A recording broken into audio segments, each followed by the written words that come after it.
yeah, let me know. Okay. I'm sure no one's gonna show up. Prove us wrong. Yeah, exactly. Should we get a light on or no?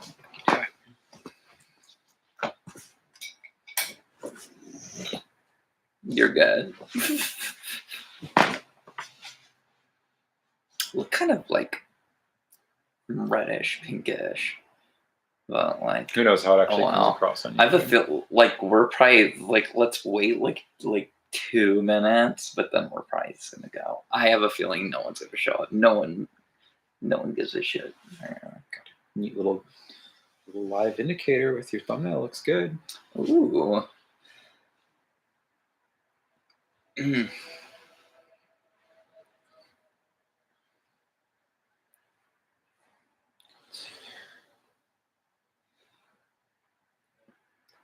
So like, come on and so like us. Difference of like 100 people will come and go during like one of my live streams, but not as but like, and no one gives a fuck about YouTube. I think because they want like a more interactive, like no subject, open platform. But I mean, that's what like Grim Life does. Is like they're watching a movie, but you wouldn't even know it half the time. Exactly. It's just on, and then people will check the time code, but they're talking about anything they want. They're answering questions. Yeah. You know, so people should feel free to banter. You know. So I'm trying to remember. This one does still have Donald Pleasance, from what I remember. This is the last one. Right. The movie is actually in his memory. Right. At the end. Right. I remember. Yeah, I remember a lot about this one. I'm not gonna say too much, but yeah. Well, so this is the theatrical cut that we're gonna be watching. This is my preferred cut of the film. Okay. Which is your preferred? I know this isn't your favorite movie on the planet, so. Just because for some of I think subconsciously for the same reasons like you were saying before, of like we got this big dead spill where it's like I really like Halloween 1 through 3. They've got the right vibe. You know, I've never been a harsh judge of Halloween 3. It's a great movie. Yeah. And then you get this dead spell like you were saying, where it's like Michael took a back seat and Freddy and Jason took over for a while, and then once it popped in, come on, we've got Michael Myers movies with Busta Rhymes and shit. Well, that's later. I know it's later, but I'm just saying, like it still got to that point. I'm gonna say this is of the 3 9, and I know Resurrection came out in like. Actually, that came out still in the 90s, right? I believe so. Was that 98? I think so. Yeah. So. Of the 3 90s Halloween films, this one is... Oh, no, 2002 for Resurrection. Okay, well, I'm just going to say... Which is still practically the 90s. I'm going to say millennial. So, of the 3 millennial Halloween films, this is by far my favorite one. Oh, it's good. It introduces some fun concepts, and we first are introduced to the idea, looking back, that Paul Rudd has done some kind of ritual magic and just does not age. Or at least very slowly at like a fraction of normal people. This one feels like nearly like it's actually fun. That's the thing. Is H2O is deathly serious. Yeah. And it's not even like that good. It's its own thing. It's its own thing, but I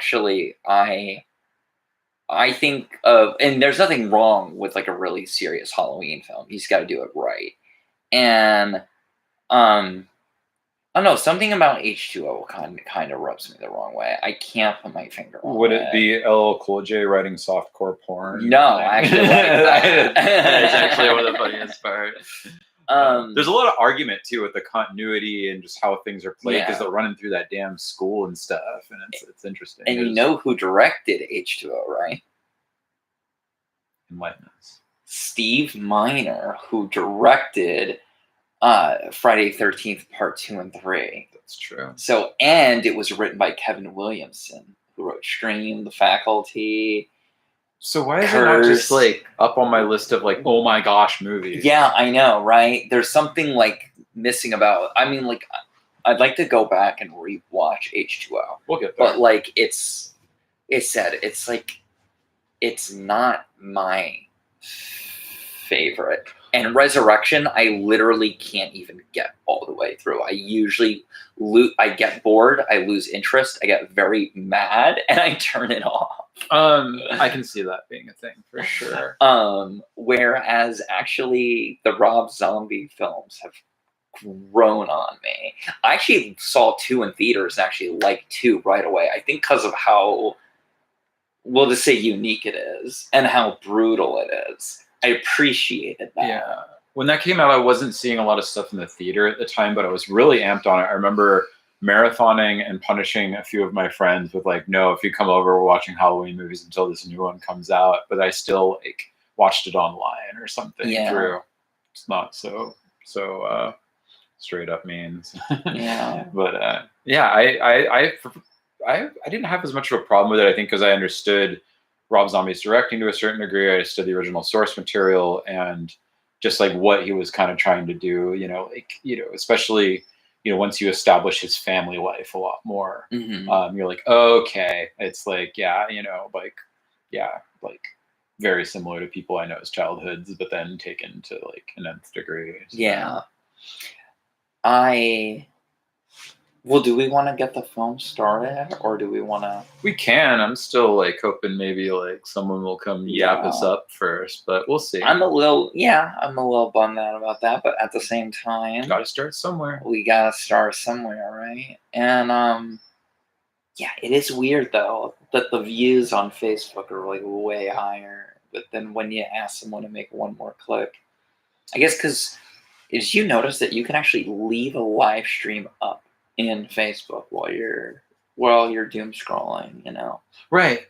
You can, because it's like, anything to talk about or anything you want to research, reference, it's there. But here's what I also don't like about the Facebook thing is that once it's still there, but it's not like archived like this is. Now that we're on, but since I'm under a certain, I don't even know if this is going to get saved. So we'll see what happens. It's all part of the grand experiment, isn't it? Exactly. But, persevere. That's what we're doing. So, okay. Fair enough. But yeah, let's do we want to get this going? Let's kick this hog into action. So, this is probably going to be not the best at like if this does save and people want to refer back to it, because it is on Pluto and we are going to have some minor commercial interruptions. That just allows us to slow down and check some stuff out. Someone came by. So hello from the land far away. Thanks for tuning in.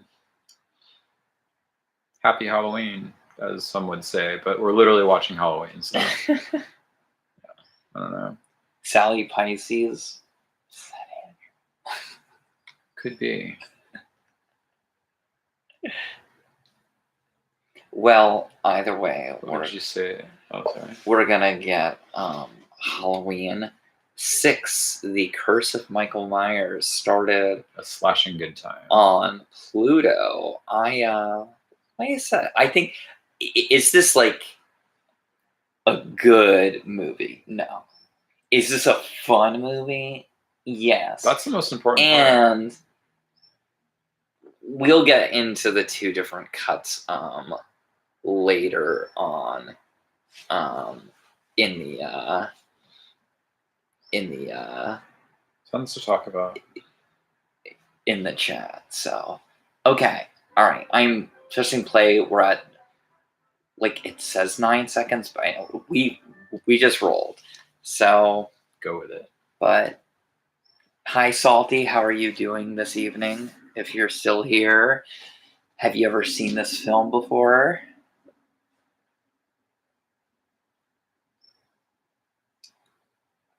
I'm actually Hmm. Okay. So we don't want it too loud. Actually, if anything, we should probably turn subs on. Yeah, subs would be good. Okay. So immediately, right away, this is it does that little like crazy editing thing. It's the tension break. That was done in the where it's me. I'm in the other room. Yeah, I figured. So detected the sarcasm from the land far away. So like this whole stretched aspect ratio thing. Like look at this. So basically they got the film and they shot it. And that's what we see as like the producer's cut these days, right? Right. So they didn't like it. And you know why. We do know why. I'm gonna wait for you to finish. Okay. So the ending's weird. And it's kind of anticlimactic. And Michael Myers just stands there, spoiler, defeated by a bunch of stones. Oh, well, now I can just go home. On the ground. Yeah. So they basically like was in charge of Miramax at the time, and they were like, go back and like reshoot and like we're gonna recut this, and they made it way more fast paced, and they put like crazy editing in, and they completely changed the last act of the film. That they're like, we need all of this gone. Which, yeah, he was notorious for not agreeing with director's visions. Well, and because of that, the film doesn't make sense. So this version of the film, like, pretty much barely makes any coherent sense. But that's kind of what's like amazing about it. You know? Yeah, is it's like silly and weird. I mean, there's always the thing where some directors will kind of just do that disjointed, weird, environmental kind of thing, and it's like, interpret from it what you will, you know, kind of thing. You know, it's like, you know, put your own narrative behind it. So, also, what's different is that in the theatrical cut, the narration is Paul Rudd. Yes.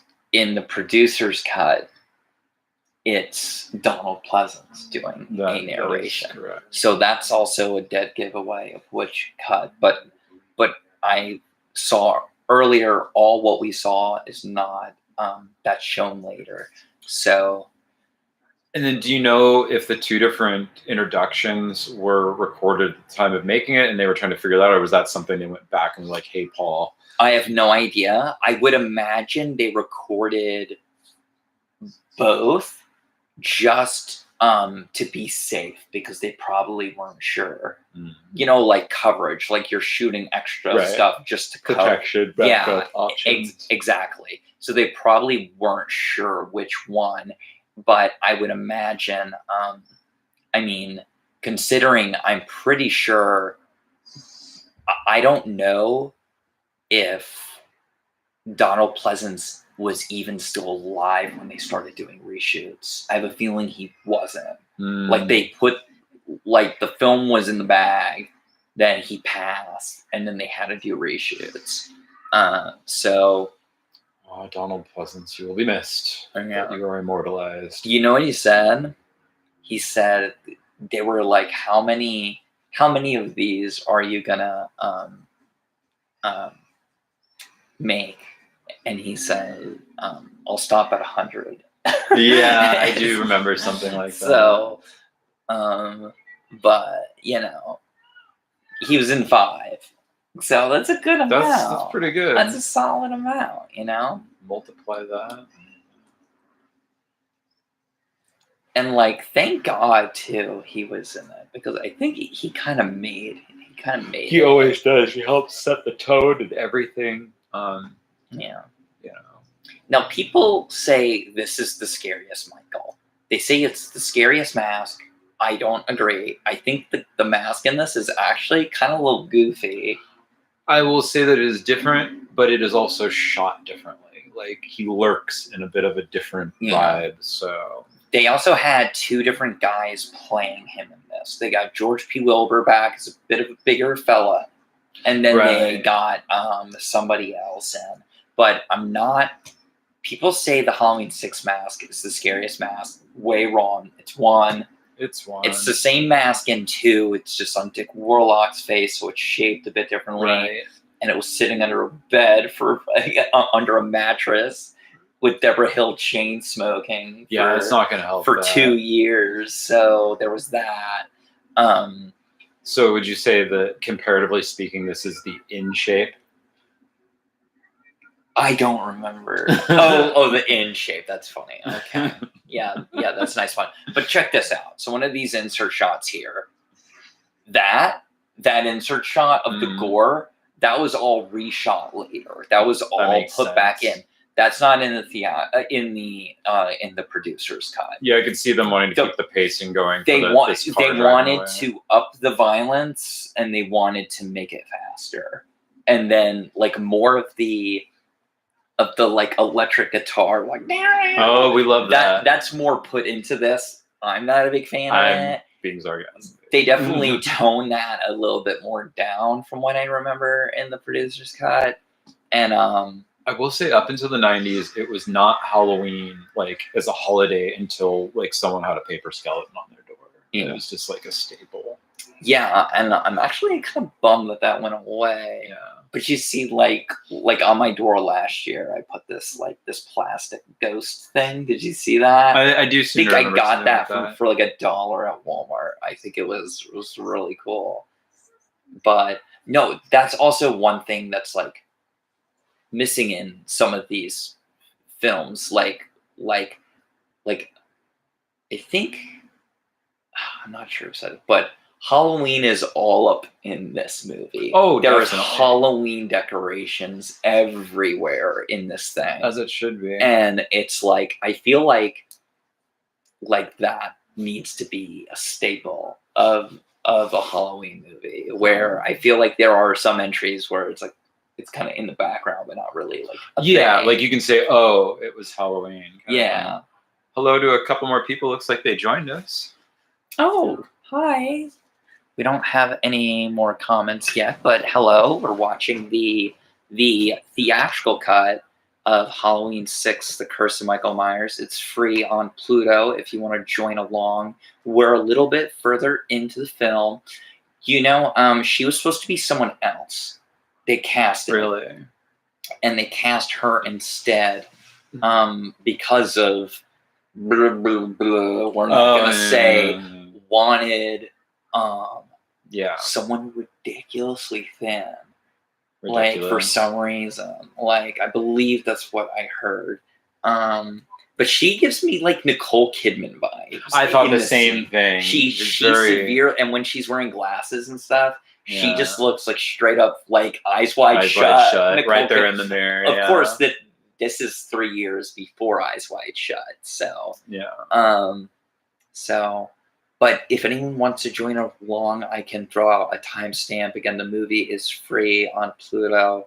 This is, again, the theatrical cut, which is, I'm apparently in the minority of thinking that this is the better version, but I really don't.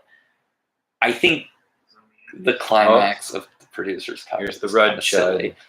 The what? The red chud. The red chud. The Paul Rudd. Yeah, Paul Rudd making an appearance here. Is this his film debut? I don't believe so. I think he was, well, maybe in film. We can check that real quick. I think it's at least very early. His major Hollywood. First, like, like he's not just playing like a somebody. Kind of thing. And so he's, a lot of people kind of critique his performance in this movie. I mean, he hadn't quite, probably come up with ultimately, though, like, he's basically playing, like, he's supposed to be playing obsessed and borderline psychotic. Yeah, like you want to. He's Paul Rudd, so he's like super sweet looking. Right, he always looks kind of baby. Yeah. And he's a ways away from doing Clueless at this point. I dig this. This is our introduction to Loomis, where there's the radio shows talking about him actually, and the whole town is listening. Oh wait, I'm sorry. He actually did do Clueless right before this, or like the same year. I thought Clueless was okay. So they're both 95, right? Yeah. So. But before this, it was mostly television series. I think this was shot first, though. I want to say. Yeah, you could probably say like technically this is kind of his first movie, although he did Jamie's Secret in 1992. Question of Ethics, but these are all pretty small things. Yeah. Okay, we got our first ad, so. Yeah. And we don't have to completely stay on topic. Feel free to interact. Tell us what's going on. Your thoughts on the Halloween series in general. It doesn't have to be part 6 necessarily. Oh yeah, it does flag my thing in Spanish for some reason. Yeah, but this is my account. Okay, maybe it's not just me then. It knows where we live. I mean, it would be. I see like Paul Rudd being the type of like years from now, if there's ever like a Super Bowl commercial that like revisits this movie or something with Paul Rudd, and I would not be surprised. I want to see a freaking commentary. Oh, that would be amazing. Being like what we're, or at least like a really in-depth interview of going in like, okay, like tell us a little bit. Basically hinting at, I was like, why did you play it this way? But ultimately, that's the director's decision. Exactly. So, and I'm not saying it's like an awful performance. He does some kind of goofy things in it, but that's what's kind of fun about it too. Yeah. I don't know. Yeah, he's just an interesting one. Like, what is it? Like last year or whatever, Stephen Colbert was, did the whole, like, he was like the sexiest man thing or something. And, he gets up there and he tells this story about his early days in Hollywood. He's like sleeping on a floor in like a friend's house or in a roommate situation. And one day he's like out by the dumpster or something. He finds this mattress thing and he's like all stoked on it or whatever. And I guess he drags it into the apartment and spends the night on it, and then woke up with like little red bumps all over himself. And then he like threw away the mattress, and that was that. It's like there's your sexiest man story. Yeah, I think I heard that story too. Yeah. I mean,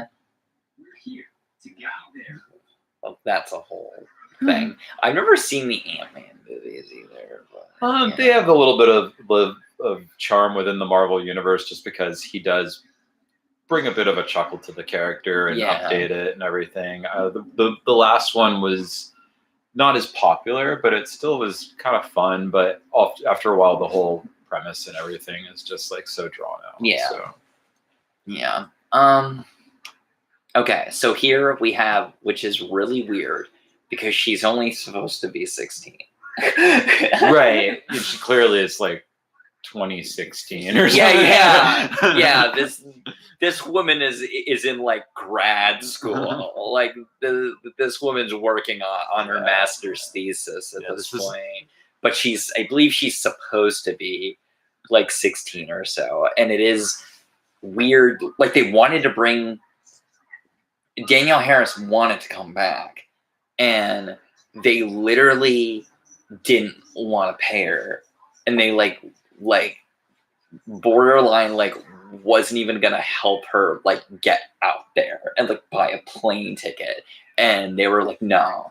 And so it just didn't happen. Like they just basically gave her the big middle finger. Like it's cheaper if we just find somebody who's desperate to be in a movie and is right around the corner. But but it's disappointing because, but it is like, I'll give it, it's like a really cool Rob Zombie to put her in his films. Oh, that's the cool thing about brought Rob. her back. Yeah. Definitely. Oh, there's Donald. Yeah. It's a shame too. I mean, he doesn't look too bad for his age at the time. Yeah. I mean, I know that they did some interesting makeup on him in his last couple of movies and stuff that draw the character up a little bit more. But they call attention to the they gave him some facial, even though you exploded. Right. You freaking exploded in the back of a hospital, but now you're like, hey, you got some facial scars, you got a scar on your hand.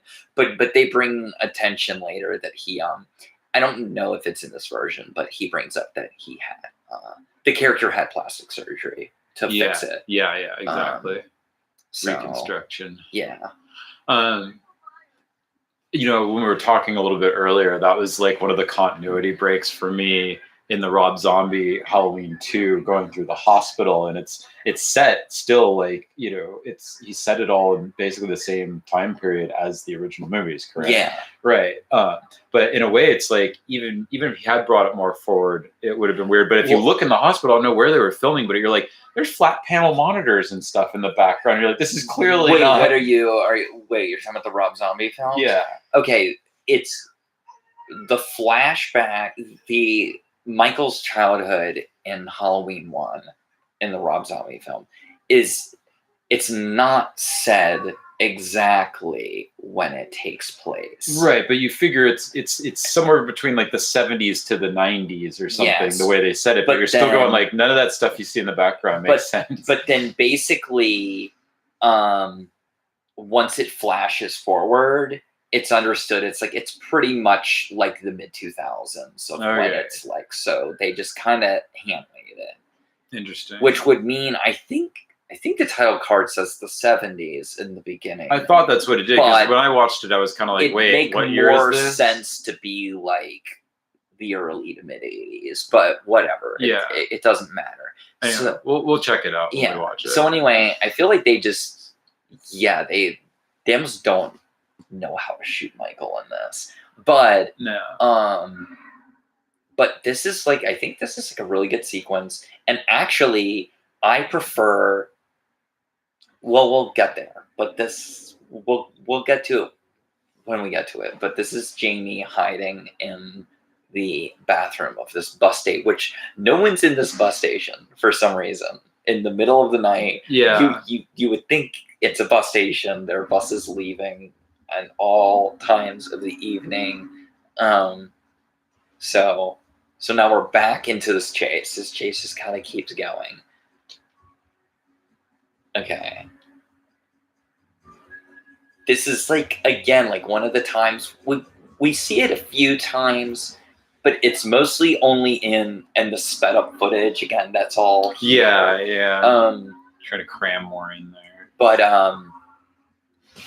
like Michael basically attacking people with a car. That's drove. Really in what? I mean, he always drove, but yeah. So this in 5, where he's chasing them down in that field. I think that's actually a great sequence in 5. I think 5 is kind of underrated, although it's definitely has its problems. Right. I mean, you're never going to be able to make it perfect. Yeah. So we got some more viewers back, but if you have any comments, just let us know. We're watching the theatrical cut. So this is all new. This is all new footage. I actually really like this. And this is kind of partially why. Yeah. I think, like, look at the pumpkins. And she's in this barn now with, like, the hay. I liked the camera angle out of the car, and it ever so slightly. It didn't do a full drop, but a little angle change was nice. So this is all reshoots. And I feel like it's definitely, I think this is one of the better scenes in the film. And that's, like, one of the few reasons why I prefer this version. Also interesting that they cut her hair and all this stuff, that they went with that. I guess it is 95. The fashion has changed since the late 80s. The fashion has changed, but also notoriously, especially around this, from the 80s, 70s, 80s, 90s, like a lot of women right around the time of giving birth have chopped the hair shorter. Okay. So I don't know why it's a thing, but I've definitely seen it. Okay. Have a baby, it's time to cut the hair. Have it out of the way. Okay, okay. Feel a little lighter. Well, I've also heard, because like an infant will like... Yeah, exactly. Pull on your hair and shit like that. Yeah, so hair and earrings. That's a good point.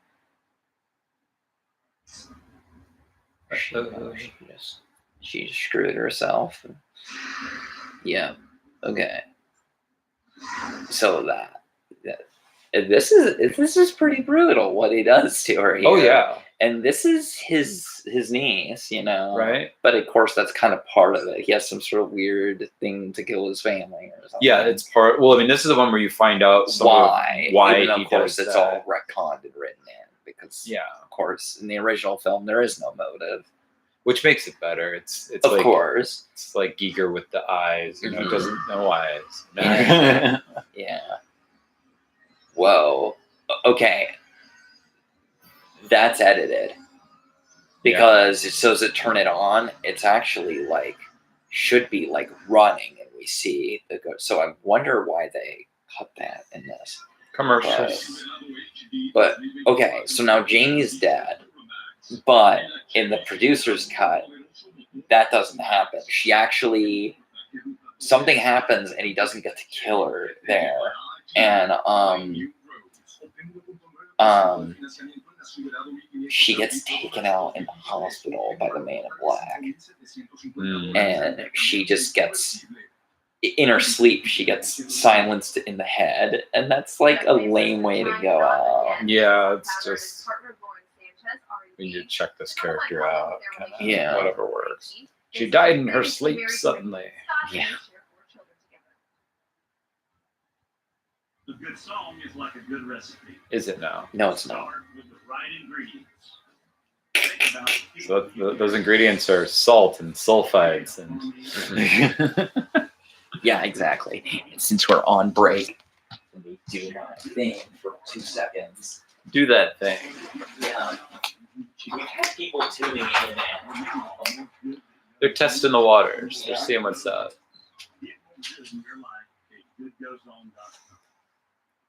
For 80 years, Dominican Hospital has been here to provide you and your loved ones with award-winning health care, all within arm's reach, so you can do what you do best, live your active lifestyle. Halloween. We are proud to provide the most advanced medical. It's interesting how different Paul Rudd actually looks between Clueless and this. It's like, I wonder what was going on in that 1 year. It seems like he would have walked off of one set and onto the other.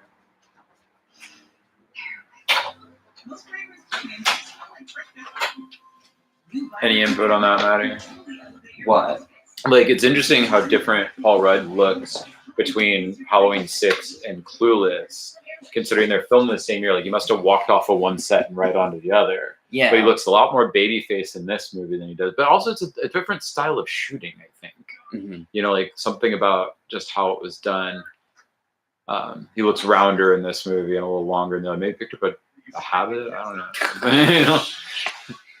He's all like, you're being awfully critical. No. I don't know. I'm trying to be observant just because it's like you wouldn't think both these movies are probably filmed in the same year. I like that little moment where he's like hitting it out. He's like, these damn kids. But then you get to pull back the original musical cue. It's kind of establishing the neighborhood. Setting up the We're neighborhood. really like, and one thing I think that really great shot. Resonated with me is I grew up in the suburbs and stuff. One I never understood, and I understand the need for it, but it's like, what's with this fascination of like the day hasn't even started yet, and there are trick-or-treaters out. It's like, what? Like, where I'm from, trick-or-treating didn't start until like right before sundown, and it went all through the night. Yeah, you would maybe see kids in costumes going to school. Maybe that's like what they were kind of, but not full on trick-or-treat. And that's my one like thing I really wish there was more in the original film of was trick-or-treaters at night. But they didn't want to deal with it. That's true. Like, so that's fine. Like, there's a scene where she sees trick-or-treaters waiting to get picked up, but that's at like 5 o'clock in the afternoon. Like, that's not like. Oh goodness, that's right. She's the mom in Better Off Dead with John Cusack. She is so hilarious in that. All her little recipes and her little like reindeer outfit and stuff. Oh my god. Okay, so I've seen that film before, but it's been I was like, where do I know her from? That's where I know her from. It's been a minute. And then I've seen him and stuff more grown up. Who, the little boy, Yeah. Danny? Wow, like she did age pretty gracefully between those two films. He reminds me a lot of a friend's dad growing up. I'm gonna say that. Yeah. Oh yeah, that's it. Just keep slipping her the cash. While you're at it, I got to bring up. This guy's just the mad crap talk. This guy is a real piece of work, by the way. He's like, it's just set up right away that he's just this like angry, Yeah, Kim Darby. abusive dad who like, so they established it now. So it was like, you don't even love your own grandson. Like, you're just like a really bad person. Yeah. Like, he just looks at it as like, you've brought shame, That's disappointment, and you're a financial drain on the family. And instead of being like, you're my daughter and I love you and I'm going to take care of you, you know? Yeah. So a little funny coincidence. So when I saw him for a second, I was like, he kind of reminded me of the dad from Teen Wolf, but I knew he wasn't. But at the same time, I did forget that she was in Teen Wolf too as the teacher. So it's funny that there was still somebody in the scene from the Teen Wolf movie. Okay. This and his whole setup that he's being talked to by the Man in Black, and he's because that's kind of cut. That's mostly just in the third act of the producer's cut. A lot of it's kind of trimmed out of this version. So interesting. But getting on the most 90s friend in the world. She's wearing the tie-dye shirt, the baggy like army green jacket, side bangs. Yeah. Like and the boyfriend's wearing the flannel, the baggy and the boots. jeans. See the boots that aren't tied. So we're definitely straight up in grunge. Like we're just straight. I mean, she almost looks like she's wearing the same outfit that Aubrey Katz wears in like Erie, Indiana. Yeah, like, almost. Yeah, wow. Like the jacket is like dead on, and like I think he wears similar with the tie dye and stuff in Hocus Pocus. And another thing that needs to be revisited is Erie, Indiana. Because I haven't seen it in like 25, 30 years. So there's like Twin Peaks references in it. I'm sure there's a lot I missed when I was a kid. It's a great return. I didn't even know what Twin Peaks was until I was at least like 12 or 13. Yeah, I mean it's got Joe Dante's fingerprints all over it, right down to even like the dog from the Burbs stars in an episode. Okay. And like it's so wonderful. Does he work as a producer of the show? Yeah, like it was one of his. I think he actually did direct an episode. His brainchild's there. Yeah, it's just good stuff. So, and I was informed by somebody in the know, I guess, that we will never see an HD release because it just supposedly wasn't ever filmed in. I mean, like DVD quality is like about the best they say. Yeah, but that still doesn't put it on stop, the format. That doesn't stop studios still releasing 1080 shot movies on 4K disc. It doesn't stop anybody. No, it shouldn't. I just thought that was an interesting argument for why we haven't seen it. But that's also, I think, trash because it's like even if it is standard def, you can still clean it up a little bit. Oh yeah, and load it up with extras. In post, load it up with extras and throw it on a Blu-ray disc. People will buy it. Oh yeah. I mean, everybody. Is there an official DVD release of Erie, Indiana? Okay. But you talk to anybody about Erie, Indiana, and at some point, the Forever War episode pretty much comes up. If someone has seen that is just burned into their psyche forever. I don't remember that entirely, but we'll get to it. Okay.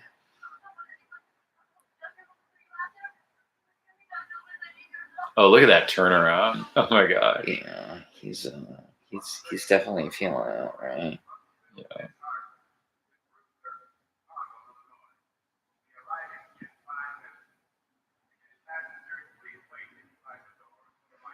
You always gotta like it around this time period what they would put in like bus station announcements and stuff. You're like, what did they say? Oh, what other geographic locations are put in there? Gosh, their set decorator was just like, and pumpkins. Let's throw pumpkin. Random pumpkin on the counter. Doesn't matter if it's carved. I'm just gonna random annoyingly post again. Oh yeah, definitely. I did earlier. Forget if because I'm just saying live now. So whatever. If people want to tune in, they can. If people don't, they don't. But now It's a no pressure kind of deal. Yeah. So, and he's also got a green army jacket on as well. So it's like a thing. So, and he's kind of, it's kind of interesting because now we've seen, we've had a few different Tommy Doyles. Apparently, in Halloween 4, Tommy Doyle makes a very brief appearance as like a side character for 3 seconds. And it's like, you kind of have to know it's Tommy Doyle. Like, it's weird. But like, so I'm not even counting that. So like, we pretty much have 3, but we technically have 4 Tommy Doyles. Well, no, and then the remakes. Oh, yeah. So, but like, I think of like the original kid, Paul Rudd, and now who's it's from Breakfast Club? What's his name? Anthony Michael Hall. Anthony Michael Hall. Anthony Michael Hall is who's it's. Yeah, and he's climbed back up. I mean, he's done some great stuff and he's quite iconic. But if you go through his acting career, he's had some ones that were like, really, you made that movie? Okay. So, oh well, I never really watched the Dead Zone show. He did a good job. He did a pretty good job. That ran a while. Like, that was on TV a while. I mean, he's no walking. Who is? Except for Kevin Pollak, because he does a killer impression. There you go. But hi, people that have tuned in.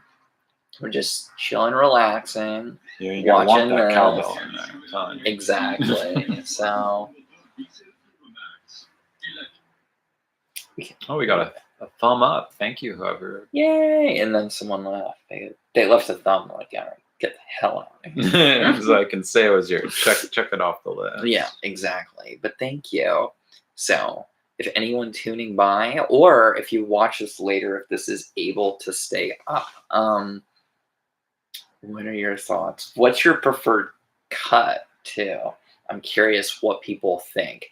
Because for a while, this was the only version to see. That's true. Then they released the producer's cut on Blu-ray, and then they took that out of print for a little while. But now it's the opposite. The producer's cut is the easiest to find, and this is the harder. So I usually tend to try to appreciate the way history has unfolded. So it's like the movie as it came out and people experienced it and what caused events to unfold in the world around that. It tends to be what I'm more interested in, but I do like the basis for comparison. And it's not to say that sometimes the producer's cut or something isn't better, but it's like, this iteration was what influenced these other things because he didn't obviously have a producer's cut for a while. So yeah, I don't know. I think chronologically sometimes I give a little bit more credit to the original. Yeah. I'm trying to remember which one it was, but I think it was before this, but there was even, I don't think it was part 6, but there was the moment when like Buckethead, got really obsessed with Halloween was due to the franchise kind of being re-revived. I didn't know that and stuff, and so that's essentially where his white mask kind of is influence. Oh, okay. I don't know a lot about Buckethead. I'll say that. Yeah, but yeah, so it's always interesting, and yeah, I don't know. Some movies do a little bit better with a different take on it. Other movies, I mean, I can think of quite a few that unfortunately I think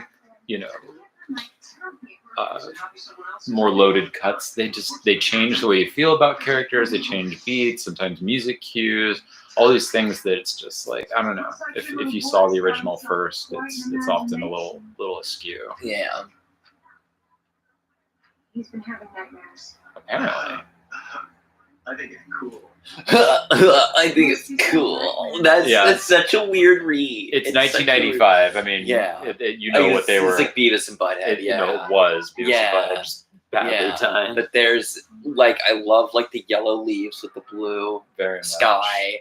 and she's on like campus at some sort of like community college or something. I don't know what's going on there, but I need to see a doctor. this is ridiculous. My baby. There's been an accident. So give me a doctor. Yeah, his delivery. Security? I just feel and even that was kind of a lame delivery. Oh, what? From the nurse. So it's like, did the director like, was he just under a lot of time constraints? But it's also like, take that again. We set up the lights. We set up the camera. We fucking drove here. We woke up this morning. And you went with Why that. don't we take it again? Yeah. You know? You heard it last night, didn't you?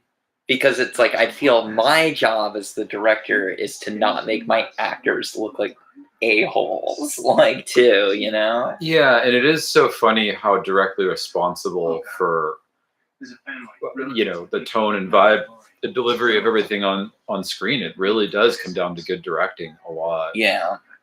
About Michael. It's just a theory. So in the shot when he walked up a minute ago, it clearly seemed like there was no baby in his jacket. It was like a little dummy that they had, and then as soon as it like cut away, it was like, all right, get work with baby now.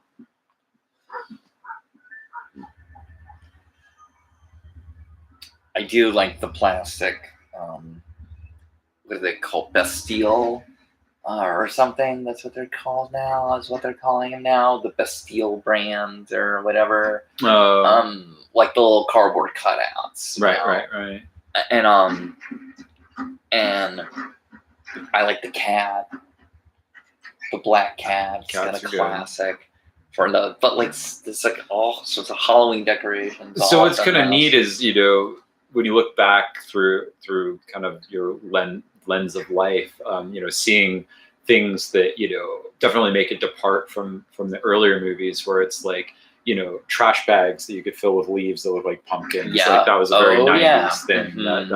That took a while to take off. I almost feel like, is that like not a thing anymore? I don't see it as much, but I remember, like, you know, when it definitely became a thing in the 90s. Yeah.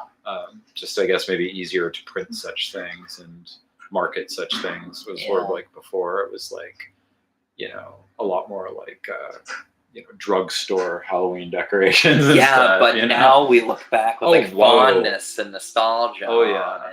Stuff that Spirit Halloween, you know, doesn't embody, but at the same time, you can't go back to just like, you know, it's like the difference between like Christmas tree decorations that were literally like strung up popcorn and like, you know, stuff like that versus, you know, now it's just like, all right, you want icicle lights that change 12 colors and like go to the music. I was never a fan of the popcorn, but what I will say is I like the classiness. I'll say this, I have gone back. I have changed my opinion, but are you on a Christmas tree? Are you white lights or color lights? And outside decorations as well. Outside decorations, if done correctly, do put a vibe out. I don't dig some stuff. I mean, plus, like, I've grown up here in California, but then I've been to the East Coast for holidays and stuff, and some decorations make more sense in some places than others. Okay. So, like, out here, for instance, icicle lights just doesn't do it, you know, like, kind of thing. Where in PA, that's just your reality. I think it also depends on the type of tree. You have some people really like clutter down a tree, and sometimes the colored lights actually kind of play on that a little bit more. But if you're going to have just like, you know, you get like those almost like lobby trees where it's like white lights, white decorations of maybe like reindeer and little angels and stuff like that. And it just, you only really have these two tones and it kind of works. And the white lights kind of help brighten up those decorations in their own way. But, you know, I think they should just always reflect the personality of either the space or the person. You know, I think that's important. You know, a lot of my Christmas trees consist of a lot of mushroom ornaments. Sometimes actual mushrooms, dried Amanita muscaria, have made an appearance on my Christmas trees before. Sense. It makes sense. I won't let anything happen to you. Yeah, just creepy delivery. What's that? You're telling me to fire my agent? Yeah, exactly. And I can only think that Paul Rudd was being told, like, you know, we want you to be questionable. You know, like we want you to seem to be in the know, but then be kind of creepy, seem to be out in the open, like, okay, you're probably a good guy, but then still have this like, ooh. But you might be a little dangerous. You might be a little dangerous, or you might be a little twisty. But I think at this point, I think that was the beginning of the film, where he's kind of staring off, and he stares at her through the window, and she's like, "Oh, you're spying on me," type thing, because he is kind of peeping Tom and on that her. turn that they filmed him in was a total like, oh, you know. Yeah. Like, But then now that he's taking care of the baby, like all this, it's like I think we're supposed to be getting the idea that he's like a good guy, you know. right. This kid, 90s kid. Oh yeah.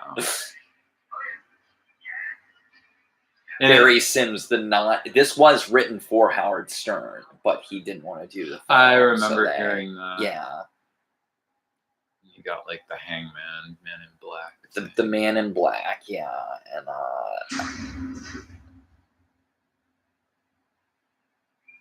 so dropped your pumpkin, bro. What's up? We could try to glue it back together. Maybe use some toothpick.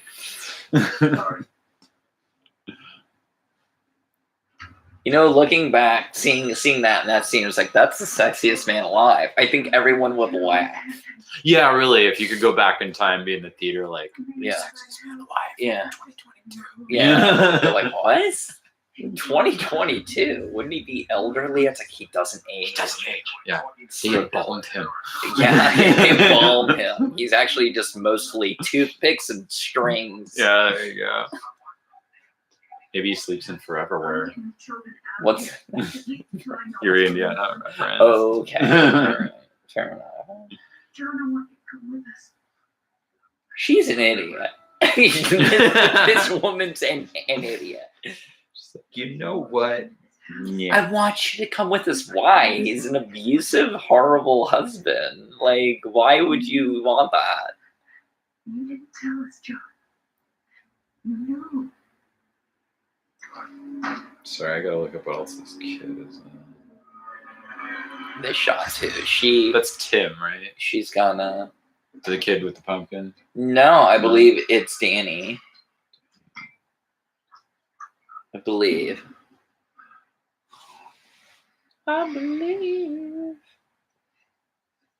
This shot's great. Oh, maybe I didn't see And that. they kind of repeated earlier. You see, that's a good one. Yeah. See, you got the pumpkin in the foreground and the left side of frame. Yeah. Shadows. Wide angle lens with them walking, and it holds on. It slows the scene down where she knows something's wrong. Well, she also knows there was an axe in that box. Yeah. So, well, she was just told this is where, mass murderer used to live. Well, not mass, but, a serial killer. Yeah, things happened.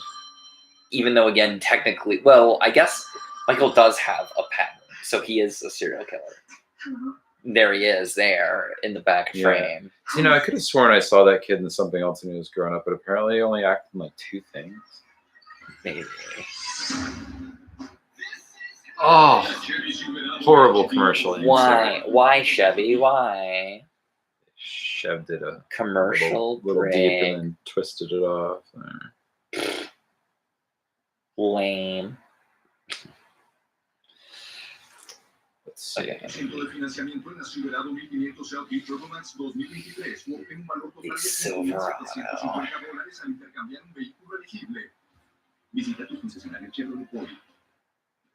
Do you know how many hoagies you can haul on that thing? It's a lot of hoagies. I'm gonna get another glass. That sounds like an album name for something really weird, like Holland Hoagies. Holland Hoagies. The good song is like a good recipe. Do you need anything? Maybe grab me the one of those fizzy whatchamacallums in the front that I put in there. Yeah, it's like a tangerine kind of alcoholic. No, it's soft, right? Could dump something in it. Maybe in a little while I'll go alcoholic. For 80 years, Dominican So hello again to our 2 people who have been sticking it out and hopefully enjoying some of the banter. Are you sure it's not just you? No, I'm not signed in, as far as I know. At least one of those people is. We are proud to provide the most advanced medical services to all who call the greater Monterey Bay Area home. 80 years of innovation and human kindness.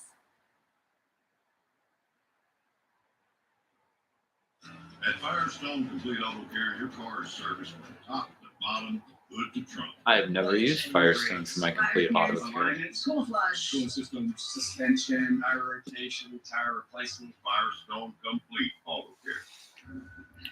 And we're back, running from Michael, although it feels really interrupted from the commercial. But clotheslines. Clotheslines are always a thing in Halloween. Oh yeah, this is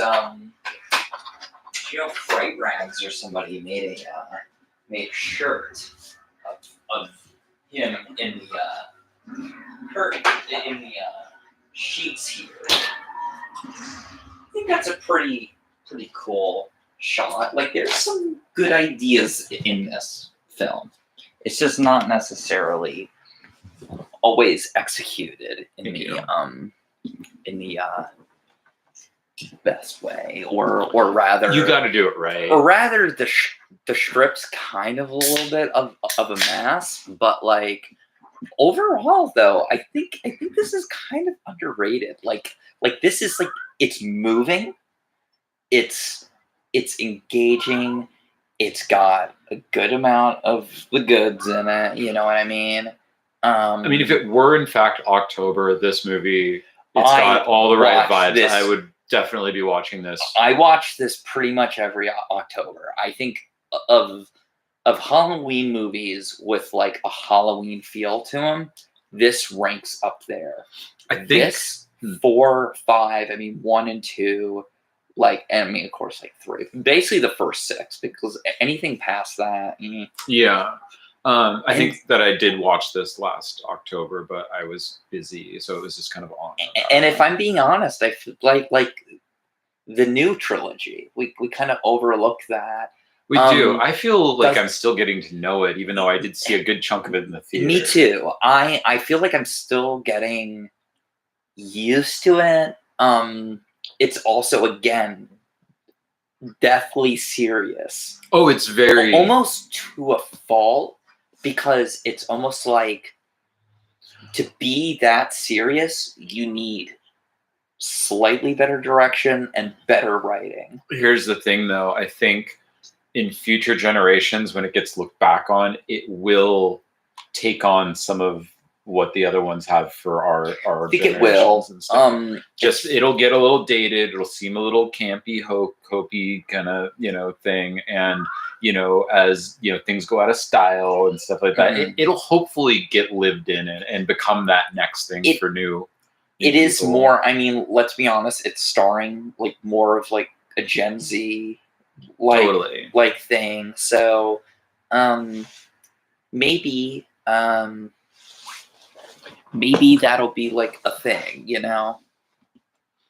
We'll see. Are you there? Let's see. So this is great here. Look at how that good shot's use of shadows framed. again, yeah. And also location, how it's kind of like, and look, like right there, that shot with the hat and they to look faking like, you out a little bit. Yeah, but there's no sting to it. Right. So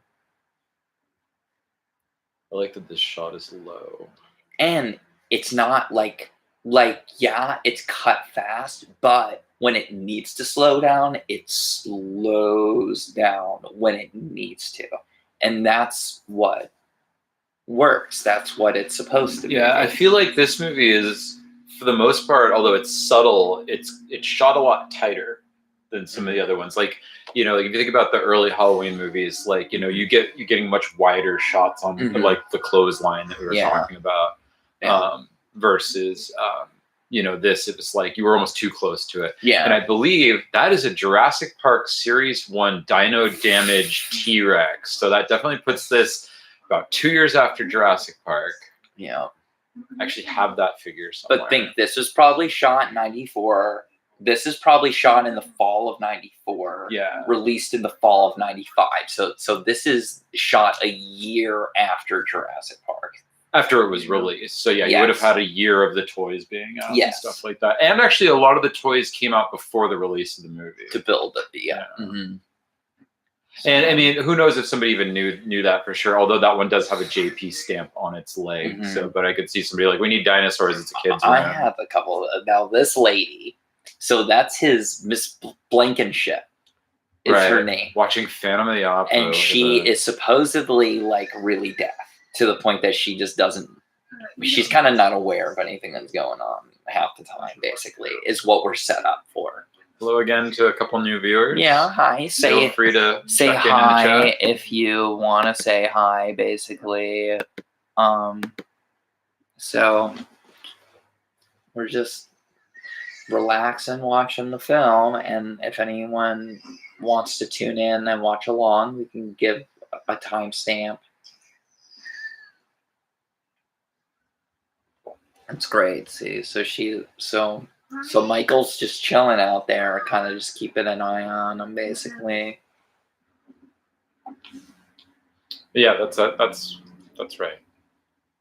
I feel like that kid was in more than two things. Look at the picture of Divine thrown. Yeah, there's a magnet of Divine on the fridge. That's interesting. I never realized that before. Little John reference.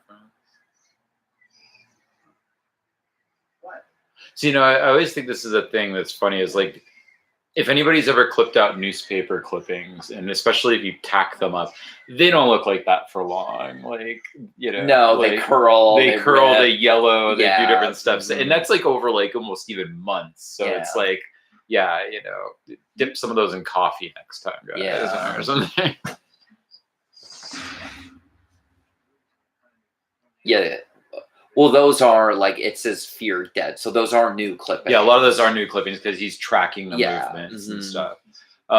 Yeah, and if you look into runes, a lot of the runes are actual runes, but then I believe the Thorn rune is a little bit changed because they center it versus the rune that would be closest to Thorn, if I remember correctly. It's actually to one side, like, or, you know, it's up a little more. I'm assuming it was changed to be more aesthetically pleasing. Yeah, and it's not called Thorn. And they're probably banking on the fact that the majority of the audience isn't gonna know. 1995, you don't have the ability to log onto the internet and put in runes. Yeah, you know, it's not happening. Or if you do, it's very, very limited access. And this is back though when in the era of the 90s, the mid 90s, when computers are getting more in people's homes.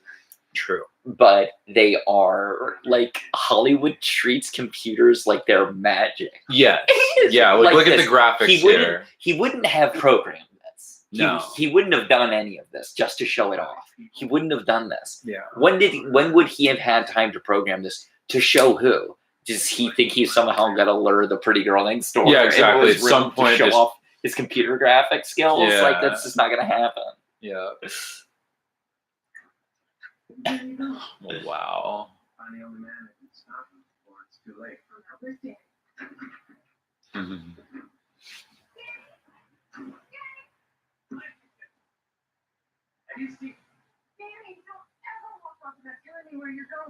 And just to be sure, I'm not just using my phone. I'm looking up questions that I have about the movie. Mm-hmm. So. Okay.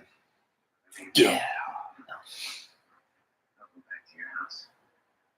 I was actually trying to find the story that I remember reading about some of oh my goodness, some other pop culture influence of, I believe, this particular movie.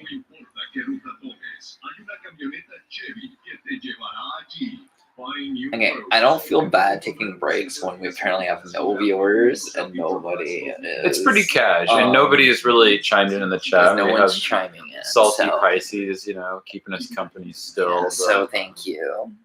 Really appreciate it. You got a review count, even though I don't know how visible this is going to be once it's over. And it's already not going to be very visible because we're underneath 50 subs and we're actually under 1,000 too. So it seems like there's tiers of how. Definitely. Time will tell. So this isn't exactly basically being more broadcast to the public. This is more like, yeah, it's on YouTube, but you kind of more have to have the link type deal. For sure. So, but we're getting there. I don't think we've gained a sub out of this. I feel like until we start putting up more vids, it seems we're basically stalling out on subs. So we need to get we need to finish our Best Buy, which maybe we should do tonight. Yeah, I'm down. I mean, we're already camera ready. Here to get you there. I know what it's like to perform through pain. If you're like me, one of the millions suffering from pain caused by migraine, Nurtec ODT may help. It's the only medication that can treat a migraine when it strikes and prevent migraine attacks. Wait a minute. Treat and Is this Lady prevent Gaga migraine. hawking migraine Don't stuff? take it allergic to Nurtec. We live in this reality? Allergic reactions can occur even days after using. Most common side effects were nausea, indigestion, and stomach pain. We're in this together. Talk to a doctor about It is Lady Gaga for Nurtec. Wow.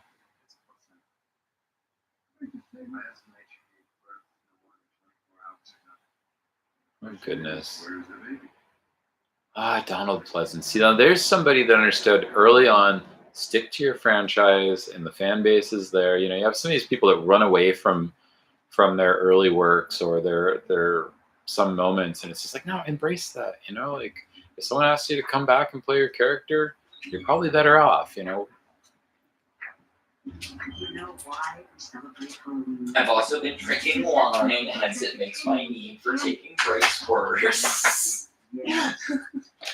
Oh gosh, this lady. And it comes hands in hands. I like this narration with the cut in between him being all like, ooh, he's like Slow-mo. Yeah, like he's kind of like chilling. Okay, so I found what I was looking Kinda for, looking all and brooding. I was correct. It was not. But she's explaining like when the druids like celebrate. Oh yeah. Oh, there was a marvelous.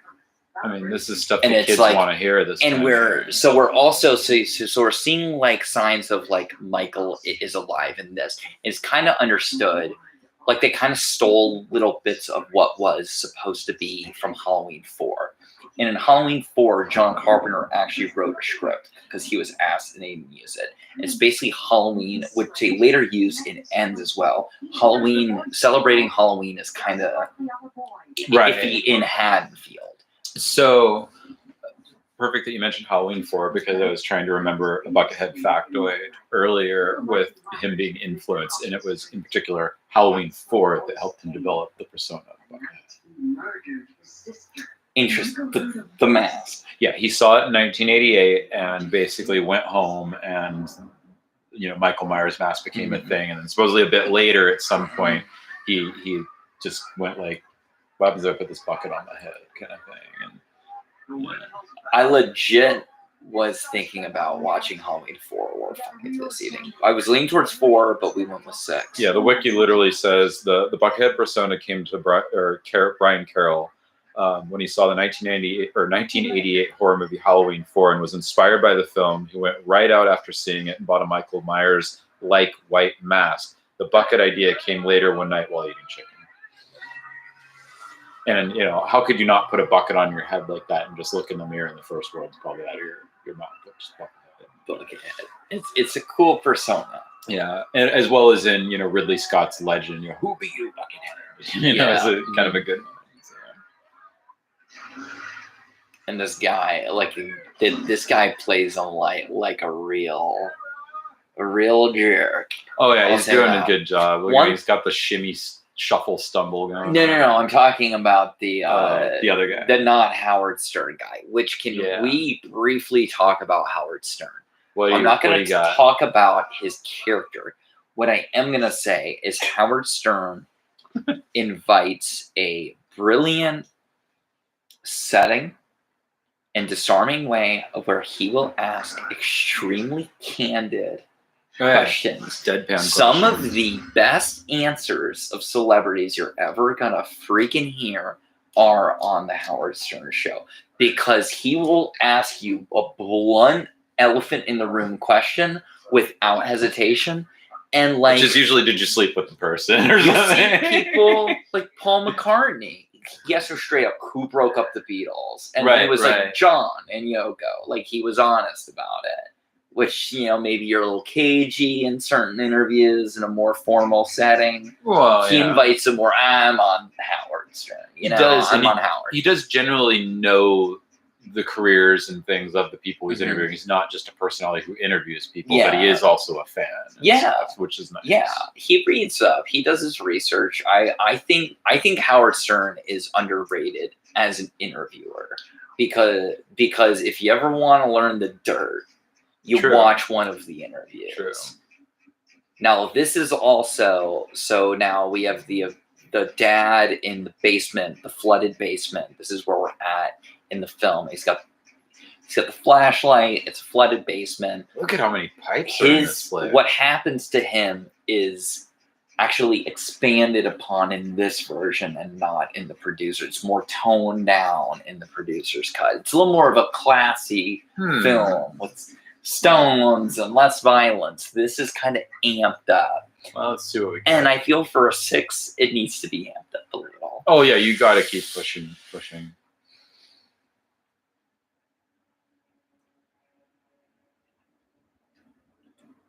How many human heads can you fit in a washing machine? Imagine a few. Yeah.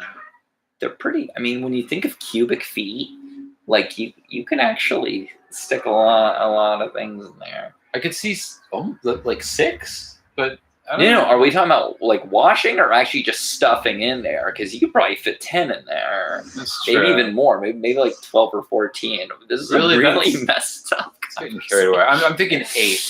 8 Let me heads see. in a washing 1, machine. 2, 3, 4, 5, 6, 7, 8, 9. No, I'm gonna go 10. Really? You can fit 10 bowling balls in a washing machine? Yeah. I'm not saying you can wash them. I'm saying if you needed to stash. So pretty much cuts there. Yeah. That is only in this version. It's more. It's way more cut down for the producers. So in case you're wondering, hopefully some of you are watching along, we just had like an electrocution / head explosion in a basement flooded with water. And it literally it had like a twinkly, sparky kind of thing going on. He literally went out with some fireworks there cool. a little bit. So again, it's only in this version. So. I bet she wears crotchless panties and barks like a dog. Now there's it dialogue. Really, yeah. He's talking about his girlfriend right there and saying that. I'd be like, how about you shut the up, man? Yeah, really. How about you just chill out? You do. Thank you, Salty. Yeah, we do. Great house. Thanks. Strong wood. I see. You need to tell me you actually live. We've had people tuning in and out, but not saying anything. Definitely, we've gotten a couple of thumbs ups. Yeah. This is the very simp show. And when we return, we'll be coming at you live from the one, the only, Myers house. How's that for Halloween shopping? How far are you at? What if it was like, is there another famous Myers of some sort where it's like, oh, you're talking about that Myers house. We thought you meant like, where like the Meyer lemon got its name or something, or like, The Myers, you're in Haddonfield. There's only one Myers house. That's it. Sorry, correction. You're in Pasadena. There's only, which by the way, when you were just down there, did you take a little twirl around the block and peep out that Elm Street or the Myers? Some of those things were nearby, but we didn't necessarily have the time to go to jetting off. They're definitely on the list for next time. I did see at least one house that just coincidentally kind of looked like the Nightmare House, but I didn't know that it was not the Nightmare House. I imagine a lot of houses in that era built were similar style. I imagine it was pretty new house. It looked like it was built in the early 80s because Nightmare 1 is 84, right? So it's like, when would you say those houses were built? Because they look a little newer architecture. A little newer, but I could still see it being the late 70s. Doesn't totally have like the 80s influence architecture, because some of that stuff, they were getting more into like, even vinyl siding and stuff like that. Like was starting to kind of cut in, or a lot of railways and stuff. It kind of depends on, where you are, but that one's still got a little bit of like wouldn't quite say colonial or Victorian vibe, but it's like a little bit more Yeah. formal, box house. Vinyl siding didn't hit where I grew up until the mid 2000s. More people got it into the 90s and stuff, but I can safely say that it was pitched a lot previous. I'll say the home I grew up in was built in '89, and we moved in. I'm dating myself. Somewhere in the '90s. But we were not the first people. Actually, funny.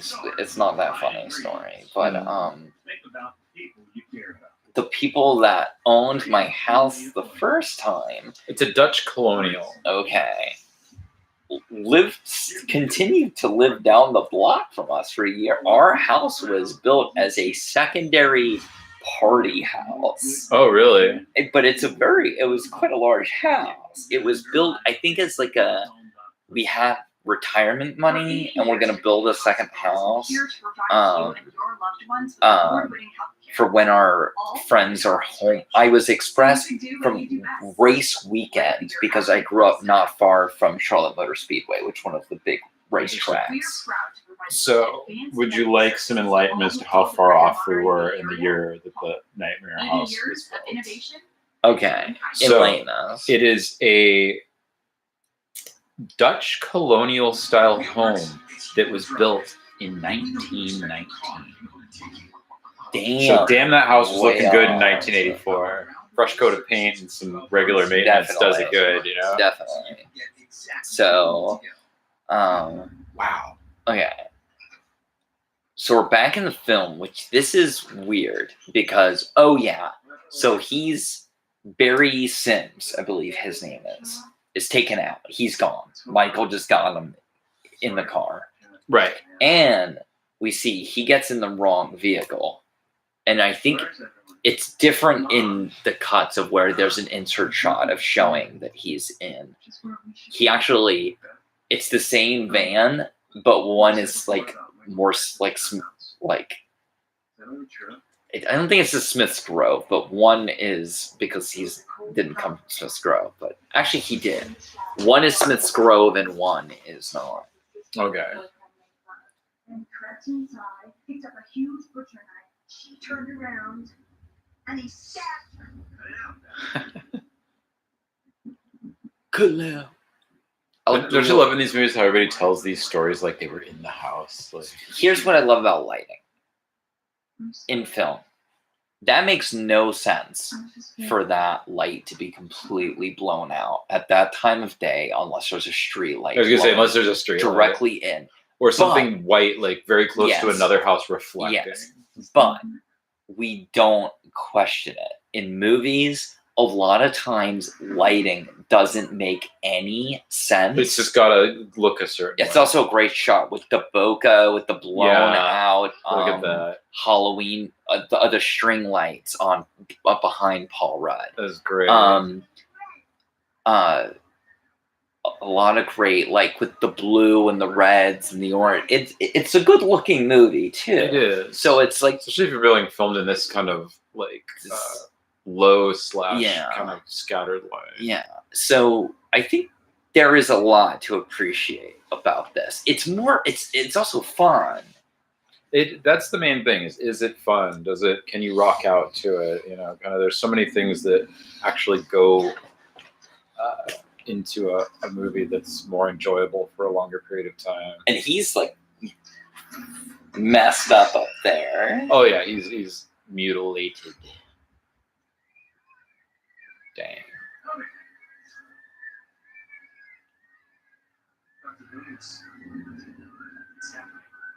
It's happening. People are getting tied up with Christmas lights and having sex by candlelight during.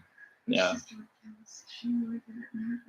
Perfectly. How's she not going to know that you did it in her bed? You like lighting all these candles and shit. Oh yeah, that's right. It is in her bed, which is messed up. Just comes in like, it smells like candles and sex in here. Yeah.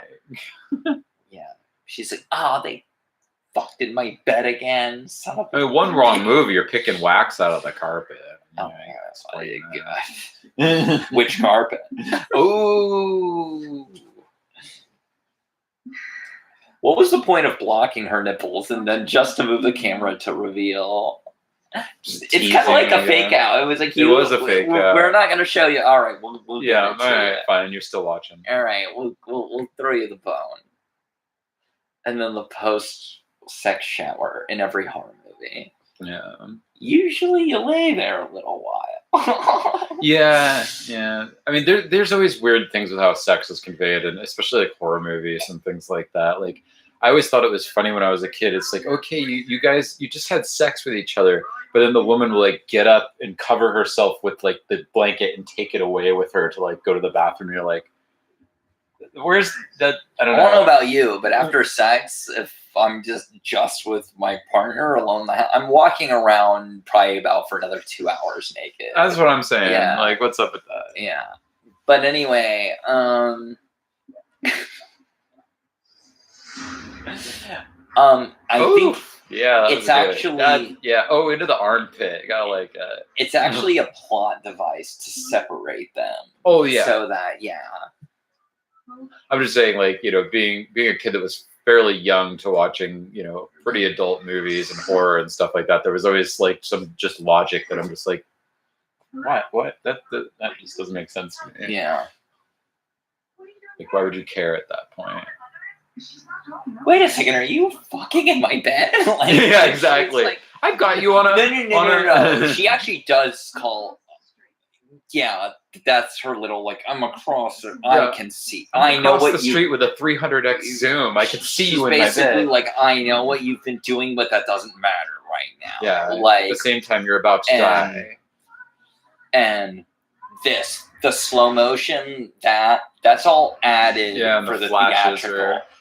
It plays out more normally in the producers, which again, there is a perfect cut out there. Now there is a more famous YouTuber out there. I'll name drop him, even though I really don't care to. His name is Trumdums. He has his own cut of 6. Oh, that's great. Of where he cuts together both, and it's like, yeah, I think if you cut together both versions, there's definitely I think that's a neat thing that people can do now.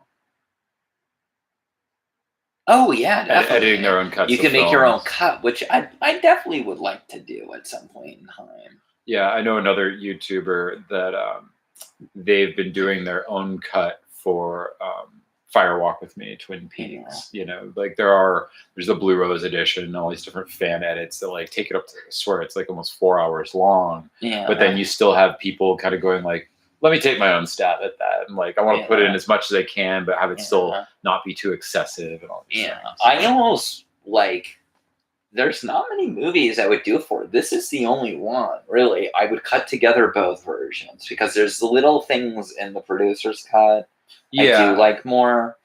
But overall, I kind of cherry pick it a little bit. Yeah. And there's other fun things you can do. Like I was talking to you yesterday about like stringing together all 3 Evil Dead movies into one big watchable file. That's really definitely fun. And then that thing he showed me with Alien 3 and Resurrection. Right. It's called Ripley, right? Yeah, it is called Ripley. Is that still available online somewhere? Probably. I would think that it is. And I also know that somebody put together, which is on like, you can find it on like one of those like internet archive sites or something, but there's like the most hardcore fan cut of the 90s Super Mario Brothers movie where it has like work print stuff like thrown in there and stuff. Yes. And some people like say it's terrible, but then there's hardcore fans that are like, no, this is something I need to see. That's the way to watch it. Yeah. Oh, that was watched in the group I used to be a part of. Yeah. Oh yeah, you mentioned that. I still need to watch it. I didn't get to see it. We're up to 3 viewers right now. Hi, thank you for tuning in. If you want to tune in, we're about to get into the 3rd act of the film. Yeah, the movie's only about an hour and 27 minutes, but then you factor in the commercial effect. But if you have any comments for about the film or whatever, We're not for profit. Even just like, where do you rank Michael Myers on the scale of, there's so much out there these days, and we've revisited Ghostface and all these things. It's like, I'd like to think Michael Myers just has like a staying power like none other. Is it funny that, he's the fucking GOAT. He's the GOAT.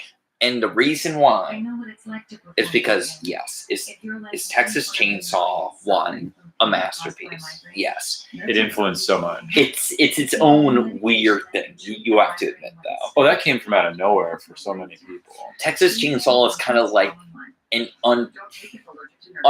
it's kind of like a masterpiece by accident. In ways. And everything that went into making it, like, is very much a historical event. Yes. But it works as a piece that evokes emotions within you. Oh, for sure. Where even if that's like, I'm not going to eat meat later. It's like a visceral thing. Where I think Halloween, yes, some of the script, dialogue, blah, blah, blah. Overall, I think it's a masterpiece. I straight artistically directed. Like, it's John Carpenter at the height of his artistic abilities. Yeah, with still just enough guerrilla filmmaking, DIY kind of. Probably the only thing holding it back a little bit, and even then, that's kind of what makes it even special. Hey, but a Shatner mask that changed the world. Exactly. It was supposed to be a clown mask. Well, they bought 2 masks: the Shatner mask and a clown mask. Yeah. And they went with Shatner. But even then, think about the thing where somebody still altered that mask, and and just it all came together. Well, what if they used a glossy spray paint instead of a matte? Yeah. It's like, widen the eye holes, messed up the hair. But that's why I like to say lightning in a bottle. Total Never be able to. The best films are recapture it. Absolutely. That's why it's really interesting when, like, you get a Gus Van Sant or somebody going like, I'm going to do my thing. And you're like, okay. Yeah. Like, I think have I had an inkling, like, could I remake The Shining? Woof. But I wouldn't just remake The Shining. I'd remake Stanley Kubrick's The Shining. Specifically, like, taking his ideas and being like, what if I cut this together like a rapid, coked out acid trip? Yeah. Versus the made-for-TV, more close to continuity of the book, because, like, it's boring. It's just, amongst it's a good effort, but at the same time too, it's like, for when it came out, it was like, you really think that the television medium is gonna like hold this one and then have it still be able to hold up against Kubrick? I don't think Which is actually funny, because we're now in an era where your auteurs are actually moving towards television and streaming, because you can tell a long form story with it, whereas in film, in theaters, you're really capped out at 3 hours. Very much so. And now, like, it's got that great stairway. Like, Dune is kind of unprecedented because it's a book. It's got the name. It's got one of the biggest stars in the world starring in it, and it's like you can split it into 2 films. Oh, definitely. But even then, you're asking a lot of people to be like, all right, now you got to wait 2 years. That is a bit. Think about the Avatar movies at this point, and they're still not done. You mean to wait like a decade? Yeah. Yeah. For what? I don't know, but as long as people are enjoying them and younger generations are inspired by them, it's just the cycle that needs to keep going. Speaking of, you brought up earlier, and I'm not here to trash on what people like, but how I was floored when I met some family members who, they were younger than me. They were more like Gen Z. Mm-hmm. And their favorite Star Wars were the prequels. Now, the new Disney films hadn't come out yet. Correct. But their favorites were the prequels. And it's like, you were the right age. That makes sense. Exactly. And I was coming out of that age. I was blah, blah, blah, when episode 1 came out. So, but like, I like this moment because it's kind of, it harkens back. We should talk about the film. It's like, anyway, we're good. But you're mentioning the fact that this is a callback. She's at the door pounding. That's a callback to the first. Very much so. So anyway, but now there's a little kid with her too, so that makes the stakes higher. Yes. So anyway, and she's a mom, and that's her kid. So anyway, Although, well, to be honest, Carpenter did it better. Oh yeah. That was the scene when I was 10 years old. I saw that, and it probably gave me what I didn't realize was like damn near a panic attack. Oh yeah, the anxiety factor. And I'm like 10, and You're like, I've never open the seen door. anything like that before. And she's screaming for help, and no one's helping her, and she's throwing a pot on the window, and she's doing everything. Yeah. And she's just like and it's like, oh my god. But It gets you. But the fact that the Star Wars prequels saying you're thinking maybe later it will relate to a younger generation with the newer Halloween films. It's like maybe they will have grown up with the new trilogy and not these older films. Definitely. And they will identify. Now this came out. I remember when this came out. This was the first Halloween that came out that I was conscious of coming out. Now there was H2O came shortly after, but I remember seeing the poster for this in video stores. Right. But I wasn't old enough to see this yet. Meanwhile, it's kind of comic booky. It's like silly. Oh, it's got to be, especially especially when this would have come out. I want to say comic books were very much a thing. This really awkward cut where it's really awkward. We've been drugged, all this. It's a really awkward cut. And the reason for it is because the scene that happened before it was cut out of this version because that sets up the rest of the producer with the cult. Pretty much everything with the cult has been cut out of the theatrical cut. So that's why it's a really awkward cut, literally. That's, I think, part of what started making me aware of it, having different edits, because I can remember seeing it on TV and some of the different editing and stuff, and like then seeing it again later, and I'm kind of going like, wait, are there like two movies with like some of these characters and stuff? Because like when you have something like the cult so much torn out of it, but then you would see bits and pieces. That's something that did confuse me about this movie, as I would encounter it just in passing. This is one of those, like, I need to rewatch it, but they say that in no matter, there's like two versions of Humphrey Bogart's The Big Sleep, and people say doesn't really make much sense. It's hard to follow, which most mysteries are. Like Chinatown, the first few times I saw it was very hard to follow. This cut, like, damn near makes no sense, but I think it makes a more satisfying film, and that's why I prefer it. Right. Then you got the dad from Dharma and Greg, I believe. Oh my god, that is him! Oh my! And I mentioned Dharma and Greg the other day when we were in the car. We passed by that place. I used to watch the heck out of that show. I used to too. They used to play it really late at night. Yeah. So think of me when I'm like 10 years old and they're watching like 2 in the morning playing syndicated episodes. That's what I was watching. Yeah, it's totally him. That is him.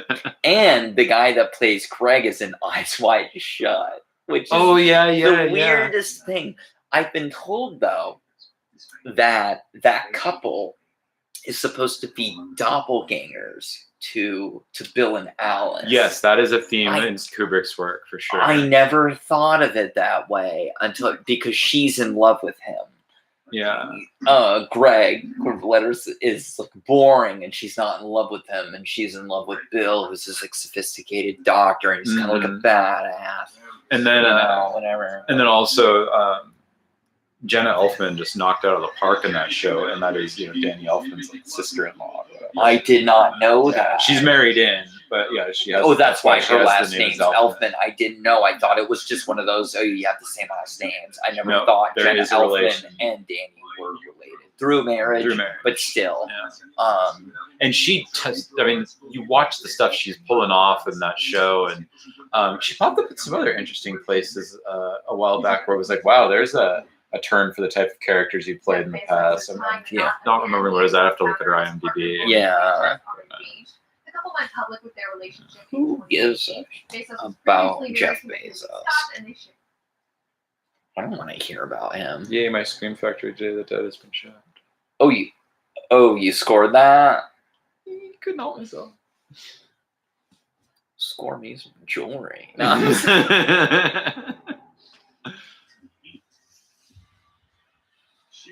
Now, I'm not shaming cooking meat because it's a lot of fun. I like cooking, but now I see it. I'm like, I get it now, kind of ish, but I'm not shaming anyone. What I see it is after a while you realize how normalized it is, and you're like going, "This is carnage. This is like literally it's definitely embedded within culture, and it's like, hey, I mean, I'm eating sausage every day. It just happens to be plant-based, Yeah. So I'm not shaming anyone. Oh no, there's no because shame, but you grew up that way. It is And let's interesting be to have honest, some it tastes perspective. fucking awesome. But I bet if I taste it now, it tastes probably. I'm not going to. You will. Let's just say if you bite into the wrong thing after changing your diet, you will definitely know. And then it's funny because sometimes you're paranoid because you're like, I hope this is whatever. But then it's like the second, like, you get Taco Bell and like a little bit of the real cheddar ends up in there. You're like, holy crap, this just blew my head off. Like, what is this? Does the cheese taste like, as we were saying, like rotten or? It can just be really intense. Like, it's just like it hits you and you're like, I don't know. I prefer to stay away Here's one from thing. that. I think the chicken's great. I think the sausage is great. The beef, depending on, I feel, isn't. Now the Beyond is close. Yeah. There's one product that since before you came out here, when I knew you wanted to change up some options, that Trader Joe's does that I want to get our hands on and check it out. Go to Trader Joe's. I haven't been to Trader Joe's in a while. I used to buy their veggie straw chips. Oh yeah, those are really good. Like I said, I want to grab some of their truffle chips at some point. I'm not shaming anyone here. I was brought up in a family.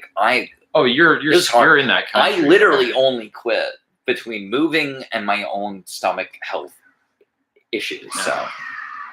Yeah, I mean, I've always been out here where, California style is usually putting avocado on something on most menus. Yeah. So this is all new. This is all reshoots. This is all shot way later. So Michael has stabbed her for some reason. Why would Michael stab some random inmate? Michael, the thing I really like about Michael, though, is he kind of has morals in a way where like he is, as Busta Rhymes says, he's a killer shark. He's a shark.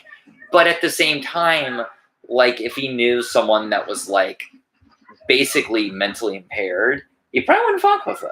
Yeah, he vibes on stuff, and also there's he obviously will toy with children or kind of leave them until they're a little more ripe or something. He'll fuck with kids, but it's like, as we see, he really doesn't touch anyone under the age of like 12. Yeah, exactly.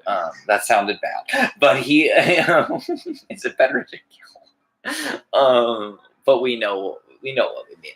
But in the David Gordon Green films, in the first film, he takes out that kid who's about like 12 that hints that he wants to be in like a ballerina class or like that.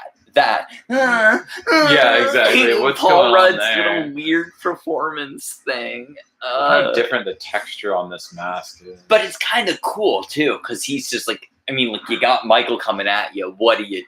You go all out. You just put in the adrenaline and go for it. What are you gonna do? And this is all reshoots. This isn't. I can see this being reshoots. Because it's all in closed locations. The entire third act of the producer's cut is the cult. This is a more hospital setting. Now the cult is in the hospital in the producer's cut, but it's not in the hospital. You know what I mean? I definitely watched the producer's cut the last time I watched. Okay, which I would like to rewatch because it's been a while. There. I got a boot before it was put on Blu-ray, when it was still like you had to be in the know to get it. I went to a comic convention and nice. And nicked a copy there. Well, I didn't nick it. I paid money, but they nicked it for me. Yeah. So, but it had the time code running, and it was in poor quality. It was pretty pixelated. But so I saw the producers. back then it was called Halloween 666. Right. The Curse of Michael Myers. I remember that. And that's what differentiated the producer's cut from the theatrical. Okay. Wow, you just woke up a memory right there. Yeah. Okay. Good. All right.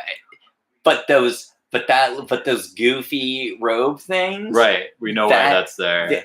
That's a the call back to the producer's cut. Yeah. Which are there things I like about it? Yes. But Well, the Dharma and Greg dad is kind of supposed to almost be, even though it doesn't have much to do with it, but he's almost kind of like the Silver Shamrock kind of type. Yeah. Mm-hmm. You know, he has that kind of vibe. Which in my mind, it was like, now you're making, which I've heard is a complaint about the film. I'm not really going to call as a complaint about the film, but Michael is now a stooge, and he's being controlled, and it kind of takes the winds out of the sails a little bit of Michael, where Michael's this. It does. Like, what I love about Michael in the original film is he's basically, by the end of the film, right before the credits hit, we learn he's an omnipotent force that can essentially teleport.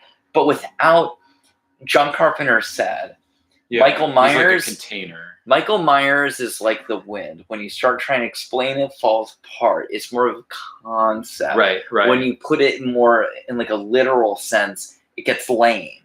But when it's the way it's presented in the film, and this very much did that in the producer's cut, because you find out like all the motivation behind what he was doing when he was a kid was all playing out to that he's basically been volunteered up for the good of this cult. But now he's everyone's bitch now. Thing, instead of this kind of he is the embodiment of evil. He is the shape. He's this otherworldly being, where in this he's just this supernatural cult stooge.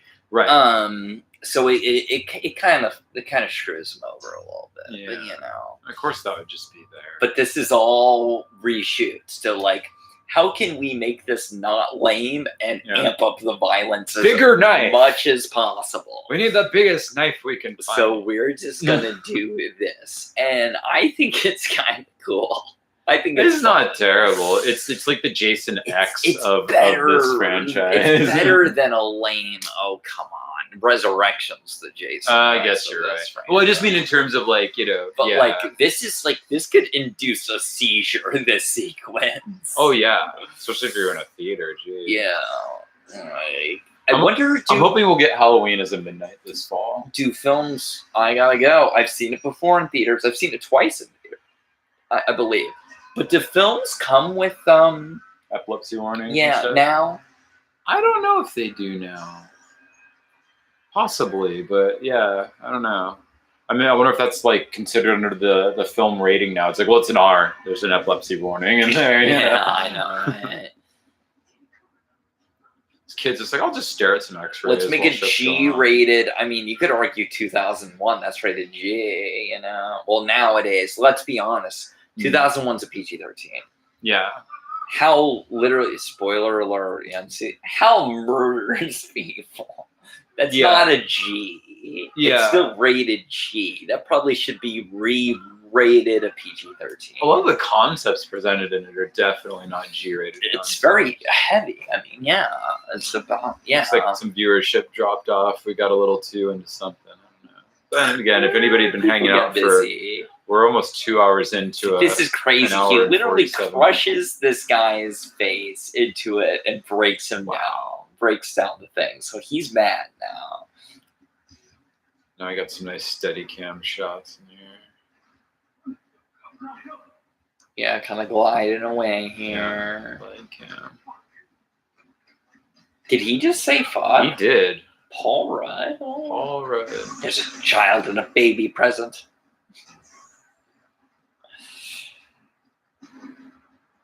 Baby that is... Oh, yeah. Gosh, this just takes me back, though. It very much has that vibe. What? Of the mid-90s? Of the mid-90s, yeah. Again, this was all not supposed to be the film. This was all reshot.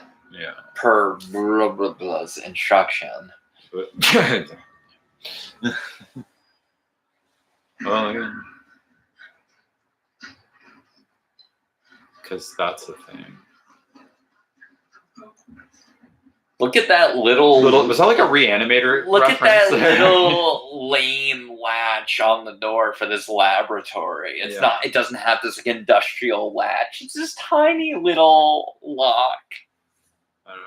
It's just crazy dangerous experimental lab, and you've got this. None of this makes sense. Try and quantify. Why is this in a hospital? How did she just Why? find that random pipe in the lab? Yeah, like none of it makes sense, but it's kind of fun. Oh yeah. Like, Why is there biohazard sitting in the bottom of a? I mean, I understand I could like see medical that. waste. It's a but sharps container or something. let's be honest. It's supposed to be like something. You got a glove box. This is so over there. weird. What's up with these like aquariums with green in them? I want to eat the baby.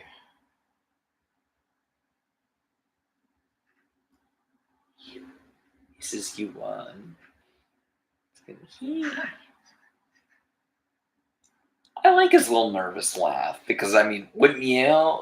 Yeah, You're really. so broken at this point, and he encountered him when he was a child, True. so he's like broken anyway. Yeah, he's like, I never thought I'd be walking towards you. yeah. Oh, now you blew it, kid. Are the nostril holes on that mask plugged? Okay, so they did foreshadow the syringes full of the green liquid.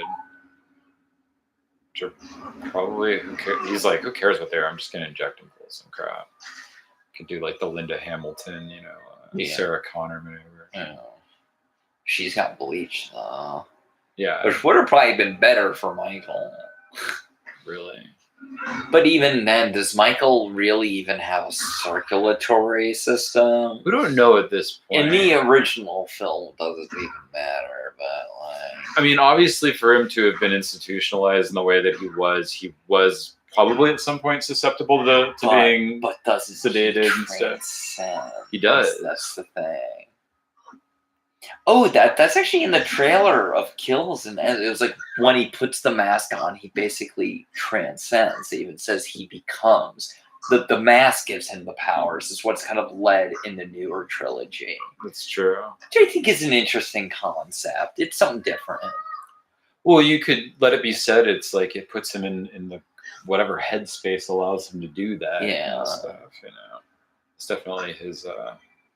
And you saw Kills, right? He gets the mask back on. They basically take him out. He gets the mask back on. He's up and he takes. Oh yeah, and that seems to be the connective moment where they're just like, check it out, and it's like, okay, all right, I see you and I raise you. A whole lot of killing. Yeah.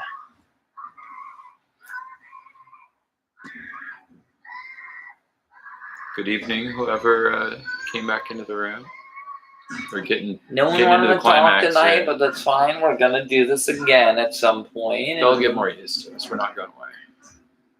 Yeah, they're gonna have to try a lot harder to get rid of us. We do take buy-offs, though. If you want to like find some Halloween swag or something, we might shut up for a little while. We'll take donations to shut up. There you go. This is so weird, and how they cut this. It's the same as earlier, where it's like these flashes of. If you've slowed it down, there's probably some interesting little shots of the frame. Also, now that I'm watching this, in 5, Loomis gets him in a net, and what does he do? He beats him with a pipe. It's just the same thing. Why does everyone want to beat him with a pipe? There's other ways to subdue him, right? I guess, but a good old-fashioned lead pipe just lays into them. Oh, and we're gonna fade out. Come with us. And that's why it's such an awkward cut again. Yeah. Gonna hang out, maybe check in one of the extra rooms. Gonna check in, yeah. Check out of this bad movie. Donald Pleasance. This is the end of his career. It's the last thing he ever shot. He was a vet from World War II. I believe he was a POW. Motherfucker had like 10 kids. Like, and he played everything from the president to psychologist to wasn't he like in didn't he hang out with Orphan Annie I mean, he did everything. Oh, that's a great pumpkin. And I carved that. If you saw my Instagram, if you go back far enough, I carved that. Memory of Donald Pleasance. Yay. So, of course, in the producer's cut, he goes back in, and he actually gets the thorn symbol on him. I remember that. And that's where that scream comes from, and he now becomes the new he takes it to be or the new whatever of Michael or whatever. So now we have this kind of aged 90s soundtrack. This is kind of even for the 90s. Yeah. This kind of reminds me like the end of like Jason Takes Manhattan or something. It does. that could start playing right now. Which, by the way, I've learned to love Manhattan. It's fun. Is it great? No. Is it fun? Yes, that's what matters. This kind of what is knock off like Alice in Chains or what is this supposed to be like? Kind of an Alice in Chains kind of thing, possibly. Dang, I wanted to quote another movie, but it's not a movie you're familiar with. Which film? Just do it. I won't say which film, but I can say the quote because I don't want to spoil the film. All right. But like they say, there is no right or wrong. There is only fun or boring. That's kind of true. I think it's a good one, and we will visit that film at some point. And I'm sure it's been said in more films than one. My dad liked quoting. I looked it up. I forget the name of the film. But these two guys get into a car. It's actually an Italian film, I believe. But they get in a car and the guy rips off the rear view and he throws in the back seat. The guy looks at him and says, "Why'd you do that?" And he basically says, "What is behind us is of no importance." Yeah. And I'm like, that's pretty sick. Yeah, that is a good one. Well, I don't know how long we want to linger, especially if no one's being chatty. Yeah, but, if no one's being chatty, we'll probably wrap up based on Carpenter. So it's like, Carpenter's quote. We're like, "What do you think of a new Halloween film being made?" He's like, "I think it's great." And I'm like, "Why?" It was like, because I sit back, I close my eyes, and I reach my hand out. And a check lands. Yeah, exactly. Who's going to complain about that? Yeah, exactly. And to get my name up somewhere for people to see. Yeah, exactly. So let's see. We're going to get some. Oh, we passed some of the music credits already. Damn, I was really curious. I was notorious for buying random horror movie soundtracks back in the day. Yeah. I'm still really curious for you we're going to watch Silent Rage one of these days. I think really want to check that out. I think as a big Halloween fan, I really want to see your input on that one. It just sucks because he's not wearing a mask in it, right? It doesn't really matter per se. I get that. I do get that. I get that. Partially the way it's filmed and stuff. It's like, yeah. Well, instead of just ending stream, why don't we just give our brief final thoughts on the film? So what did you think of rewatching now the theatrical cut? That's interesting, because I didn't realize how much I had accepted, the producer's cut, and I do remember the whole 666 moniker and stuff. In terms of just a snappy, you can, take a bite and chew it kind of thing, I think I prefer the theatrical. There's a little less to think about. Maybe there's not as much of a grand reveal of like, wait, there's something going on, but at the same time, it keeps the characters much more intact in terms of just like, it's more relatable to the other movies. Because it's not like cults and stuff come up in any of the other ones. So that leaving that out lets this one have a little bit more staying power against the other movies. A little more fun, I feel. Definitely. Whereas, I'm going to say this. As a working film, the producer's cut works better as like a narrative film. Yes, it does. But at the end of the day, it's still not good. No, I think this is infinitely better. Whereas the theatrical cut is more of a popcorn movie that makes no sense, and at least it's a lot of fun. True, but then if you have no knowledge of the other cut, seeing those people in the hospital for that brief moment and like doing the thing, you're like, what the hell? I would be, that's why I said earlier, it makes no sense. Yeah, it wouldn't, you'd have to, yeah. But so overall, okay, so where would you, I mean, this is a whole other video that we can actually shoot right now if you want, but where would you just, we don't have to consciously give it a number, but where would you rank this in the franchise? Dang.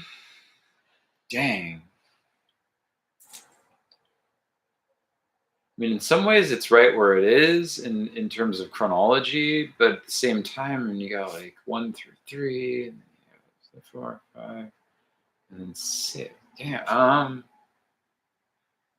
Or just in terms of it, are you saying like in order of which movies I like, or just in terms of like give it a rating, like, you know, how enjoyable is this? Where you like, without thinking about it too far, do you still put this towards the bottom or towards the middle? I put it towards the middle, for Yeah. sure. Mm-hmm. Definitely. Did you gain some more appreciation on this watch, even though we're just hanging out, or it's about the same?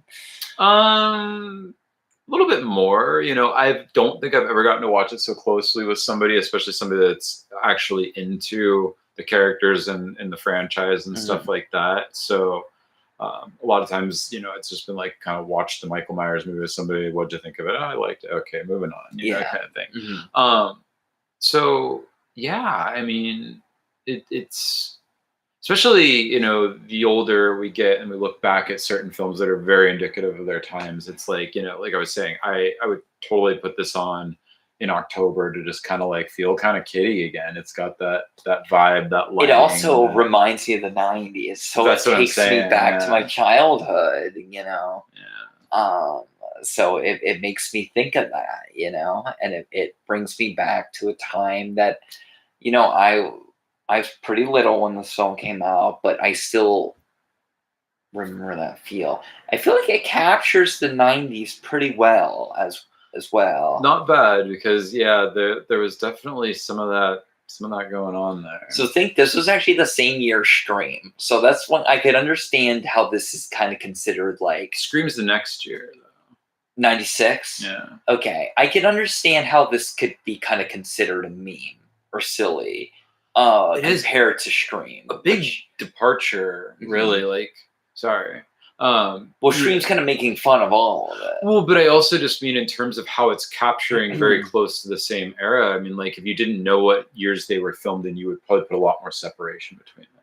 I would. I feel Scream's a little more modern. Definitely. And it still feels more modern, especially compared to something like this. I would feel like this is more 93. Scream's probably more like 98. I mean, like, in reality, they're like 1 year apart. Yeah, like if you took out the fact that people were working in a video store in Scream, like how, you know, it's still, you know, I mean, you got cell phones being used and stuff. I mean, it's a little bit more, and they're like, you see a single cell phone in this movie. No. You know, one. Yeah. Well, that is a plot point in Scream of where it is rare to have a cell phone. True. So it was. That's why it causes. Yeah, that's why they immediately become bigger suspects. It's like, well, why do you have cell phones on you? Know?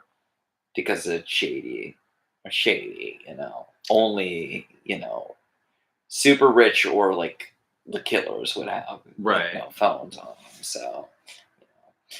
But we're not gonna get into that. Although I do like Scream. It's another time. Scream is great. I'm going to say the same thing, though. I'm going to put Halloween, Curse of Michael Myers. I'm going to put it somewhere in the middle of my ranking. But it's kind of a tight ranking now because I kind of enjoy all of them. But I've also watched them so much. I more revisit the Friday films more often. I do as well. Although I do think, you know, Halloween has some better movies in them. Friday is just some great popcorn. Yeah. Something about them. Yeah, Friday really. The really first got me. 6, specifically the Paramount run. Mm-hmm. The original Paramount run, I could come home and you could have a different one on of those first 8 on. We actually got some chatter every night. Oh, someone popped up here. Oh, coming live from the Santa Cruz Beach. And the Lost Boys. Nice. I heard that was being shown tonight. Lost Boys was being shown tonight, so we missed it. It's not like I had a car to get us there. Damn. Easily, so. They usually show it twice a year, though. And that would have been fun. How packed was it? I'm curious. Like, how do you fucking park? Is that parking lot right out front? Is it by the boardwalk, by the amusement park boardwalk? It's literally on the other side from where you've been. So like, but you park in that same lot, basically, right? You could, but they're going to charge you. A lot of people hike it in from parking other places. Okay, all right. Like for me, it would be one of those things. I would almost take the bus, or figure out where to park and like a ways away and walk in. Okay. Just got here. Found parking immediately. Oh, good. Wait. They're just starting right now? They usually start right after sundown. Oh, okay. Or you just got there and they're just doing it right now? What? You want to hop on the bus? No. I have my car. No, it would take. Well, that's why I said the bus. You even said the bus, but it would take like 45 minutes to get down there. Not that long, but still miss a lot of it. No, it's at night. There's no traffic, so. I mean, it is a Friday night. Made it at intermission. Oh, so it's halfway over. Yeah. So they probably started at like 9 or something. So sucks because we're both big fans of Lost Boys. I mean, I'm not from around here. Vel is a native, so big fan of Lost Boys. Grew up with the movie I was a poster big on the fan wall. too. I would have never imagined in a billion years I would have lived where it was shot, though, which is kind of wild, you know. And I still think at some point, I mean, it's been done to death, but in the fact that we do movie stuff and we're right here, I mean, you can't not point out some of these locations that we see all the time. So, stuff like Grandpa's house and things they're still here, and it's really cool. I hate that we missed that guy I watch on YouTube did the Killer Clowns commentary. I'm sure you would have had a lot of input. Another sad thing that we did miss today is Atlantis Fantasy World, the comic book store that actually was the comic book store in the Lost Boys, although it's been in a different location for the past like 30 years. Had one of the Frog Boys. The Frog Brothers, Jason or Jameson, I can't remember what the Newlander, doing autograph signings and stuff today, which would have been cool. Music recording studio. Oh, that's cool. You're working on an album. You're just chilling out with other people. So awesome! I'm glad that's going well for you. Having that opportunity to try some other musicians and do stuff, so that's cool. So you should live stream your experience down at the near the boardwalk, not at the boardwalk, but it's probably being shown. Yeah. Is it being shown on the beach? It is shown on the beach. So basically, you usually have the boardwalk to your back, and the screen is towards the ocean. That's cool. I bet it's kind of cold out though. Oh yeah, you definitely want to wear layers. And stuff like that. But it is a very fun experience. That was one of the biggest surprises of California. At least living around here is how cold it can get at night. It's been interesting the last few years. We definitely experience. You think global warming, you think hotter, but it's like, the seasons are still out of whack. Being a forager and mushroom hunter, it's like you notice it really quick when things are kind of routine, and then they're not. Yeah. And they're changing by the year. I mean, so definitely. Yeah, thanks for joining us and jumping in the chat. Oh, on the promenade, on the picnic tables. Nice. Hopefully it's the comfortable spot. I'm sure you know exactly where. Mm-hmm. Is this some Birdemic 3 locations, or is this a little bit further out? They're a little to the left of some of the Birdemic 3 locations. So we were seeing Red Letter Media did a video on Birdemic 3, which was shot on which pier? It's in Cowles Beach on the Santa Cruz Municipal Wharf. Okay.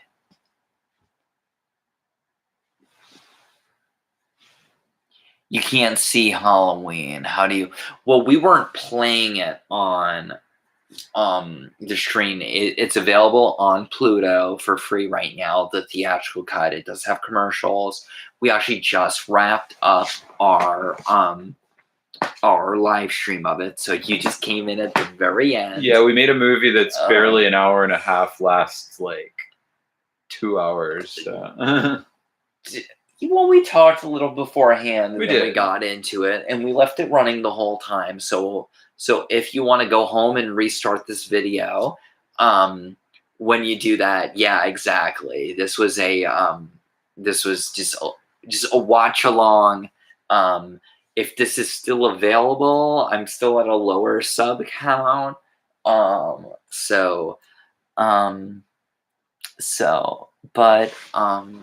But that's awesome. And there'll be more, you know. Yeah, and, definitely. We're usually gonna try to always find a source for the movie, I think. Yeah. If it's try. I mean, some of the stuff might be deep cut, so Maybe, yeah. But even that No Escape's playing like 4 different places I saw. It's even on Pluto. yeah, and you can find it for free on YouTube. Yeah, so. and you know what? Pluto and Tubi has better streaming stuff for they're free great. than Prime does. They right do. now. Yeah. So it's again, these are free services. Yeah, you got the commercials, which sucks. Still, it's just the fact that it's Yeah. there and available is great. So, well, we're probably gonna wrap up this stream, but have you ever seen Halloween 6 before? Just real quick little conversation, but then we're gonna wrap up, and then you can, because you said you got there on intermission. Kind of weird having a viewer so close. It's good. It's a good thing, and I don't know. This is a good area for finding some fandom and stuff, for sure. Few and in between, but the people who are into stuff are pretty into it. Yeah, exactly. Well, this person is willing to go to Lost Boys at 10 o'clock at night on the beach, so you know, it's what it is, you know. Well, I mean, I'd be willing to go. If we have the car, I'd be willing to. Yeah, we'll have to get back on. Like I said, they do it routinely. They usually do it about twice a year, in particular with the Lost Boys. So at some point, we will get you to a screening. So it just feels like I'm missing everything in Cali since I've been here. No, not necessarily. But I will say, in some ways, because of the environment that it is and stuff, it's a great experience. But it's like you almost have to have seen the movie and really, you know, it's like you know, I would never take somebody to see the Lost Boys for their first time. Yep. In a way. Well, you know, I've seen the Lost Boys I like 8 times. So. Really, only 8? Only 8. Yeah. Okay, that's actually a little much. Actually, I'm gonna say I'm gonna say 6. Really, that's still pretty good. Most people that's don't pretty come back good. to some movies. Can honestly say, in my time, I've seen The Lost Boys more times than I can count. I'm sure, especially living around here, you definitely probably. And I mean, I can remember if it was on TV when I was a kid, I'd watch it. I had a copy on VHS. I've had a copy on DVD. I had the movie poster in my room all through high school. Go visit the filming locations. That movie has always been very close. Mm-hmm. It's important. Yep. It's a piece of history around here. It's probably the best one still. I mean, we've had Jordan Peele's Nope. We've had Killer Clowns from Outer Space. We've had, various scenes in other smaller scenes in various sudden movies. impact Dirty Harry film we were finding out about. Birdemic. Birdemic 3. I mean, that's a classic. And I mean, there's more than I can think of. I mean, like we were talking about earlier, David Arquette's The Tripper was filmed up in Felton, Ben Lomond, Henry Cowell area. A lot of that burned, so unfortunately, a lot of the filming locations probably don't look the same. Now, parts of Vertigo were shot not far from here. Yeah, but the majority of it is San Francisco, so I'm not going to count that. Yeah, and you also hear Santa Cruz get mentioned in other movies. Even in The Birds, you hear Santa Cruz get mentioned. Alfred Hitchcock did hang out and live in the area, as well as his daughter. Okay. Some other actors and stuff. It's a fun place. Not to just plug Santa Cruz, yay! But we probably should be talking about her. We're not saying where we live exactly. Yeah, no, you're good. we don't even technically live in. It's not like we're Bruce Campbell going like, when I go home to the Pacific Northwest. Oh, you know? he's definitely a little cagey about Yeah. where. So, were we thinking Washington, or is he outside of Seattle, or is he outside of Portland? I'm thinking Oregon. I'm trying to remember, because being at Bruce Campbell appearances, you hear people talk, and it's like, oh yeah, because he'll say something like that, and then guys like, yeah, dude, he's like my friend's neighbor over and wherever, Really? and that kind of thing. Like they see him walking his dog. Yeah. But yeah, I think I want to say possibly Oregon, but who knows? yeah, I don't remember offhand. I'm sure the internet knows. We know everything on the internet. I'm sure. So. Anyway, I guess we're gonna wrap up. If this is even available to watch later, I don't even know. Let's hope. But we're gonna leave it up. Watch it. Just listen, because it's got a couple commercial breaks. It's not gonna be a perfect commentary. That's the one disappointing thing about it. But I like to throw these things on when I go to sleep. Oh yeah, and just listen to people, ramble on, Hopefully someone enjoys it. You got two cool chicks to fucking talk about Halloween in your ear while you go to sleep. So definitely thank you so much for watching. Have a wonderful whatever it is. Good afternoon, good morning, good night. You gonna Truman Show that shit? Okay. I screwed it up. All right. Thank you so much, and we'll talk to you later. Bye.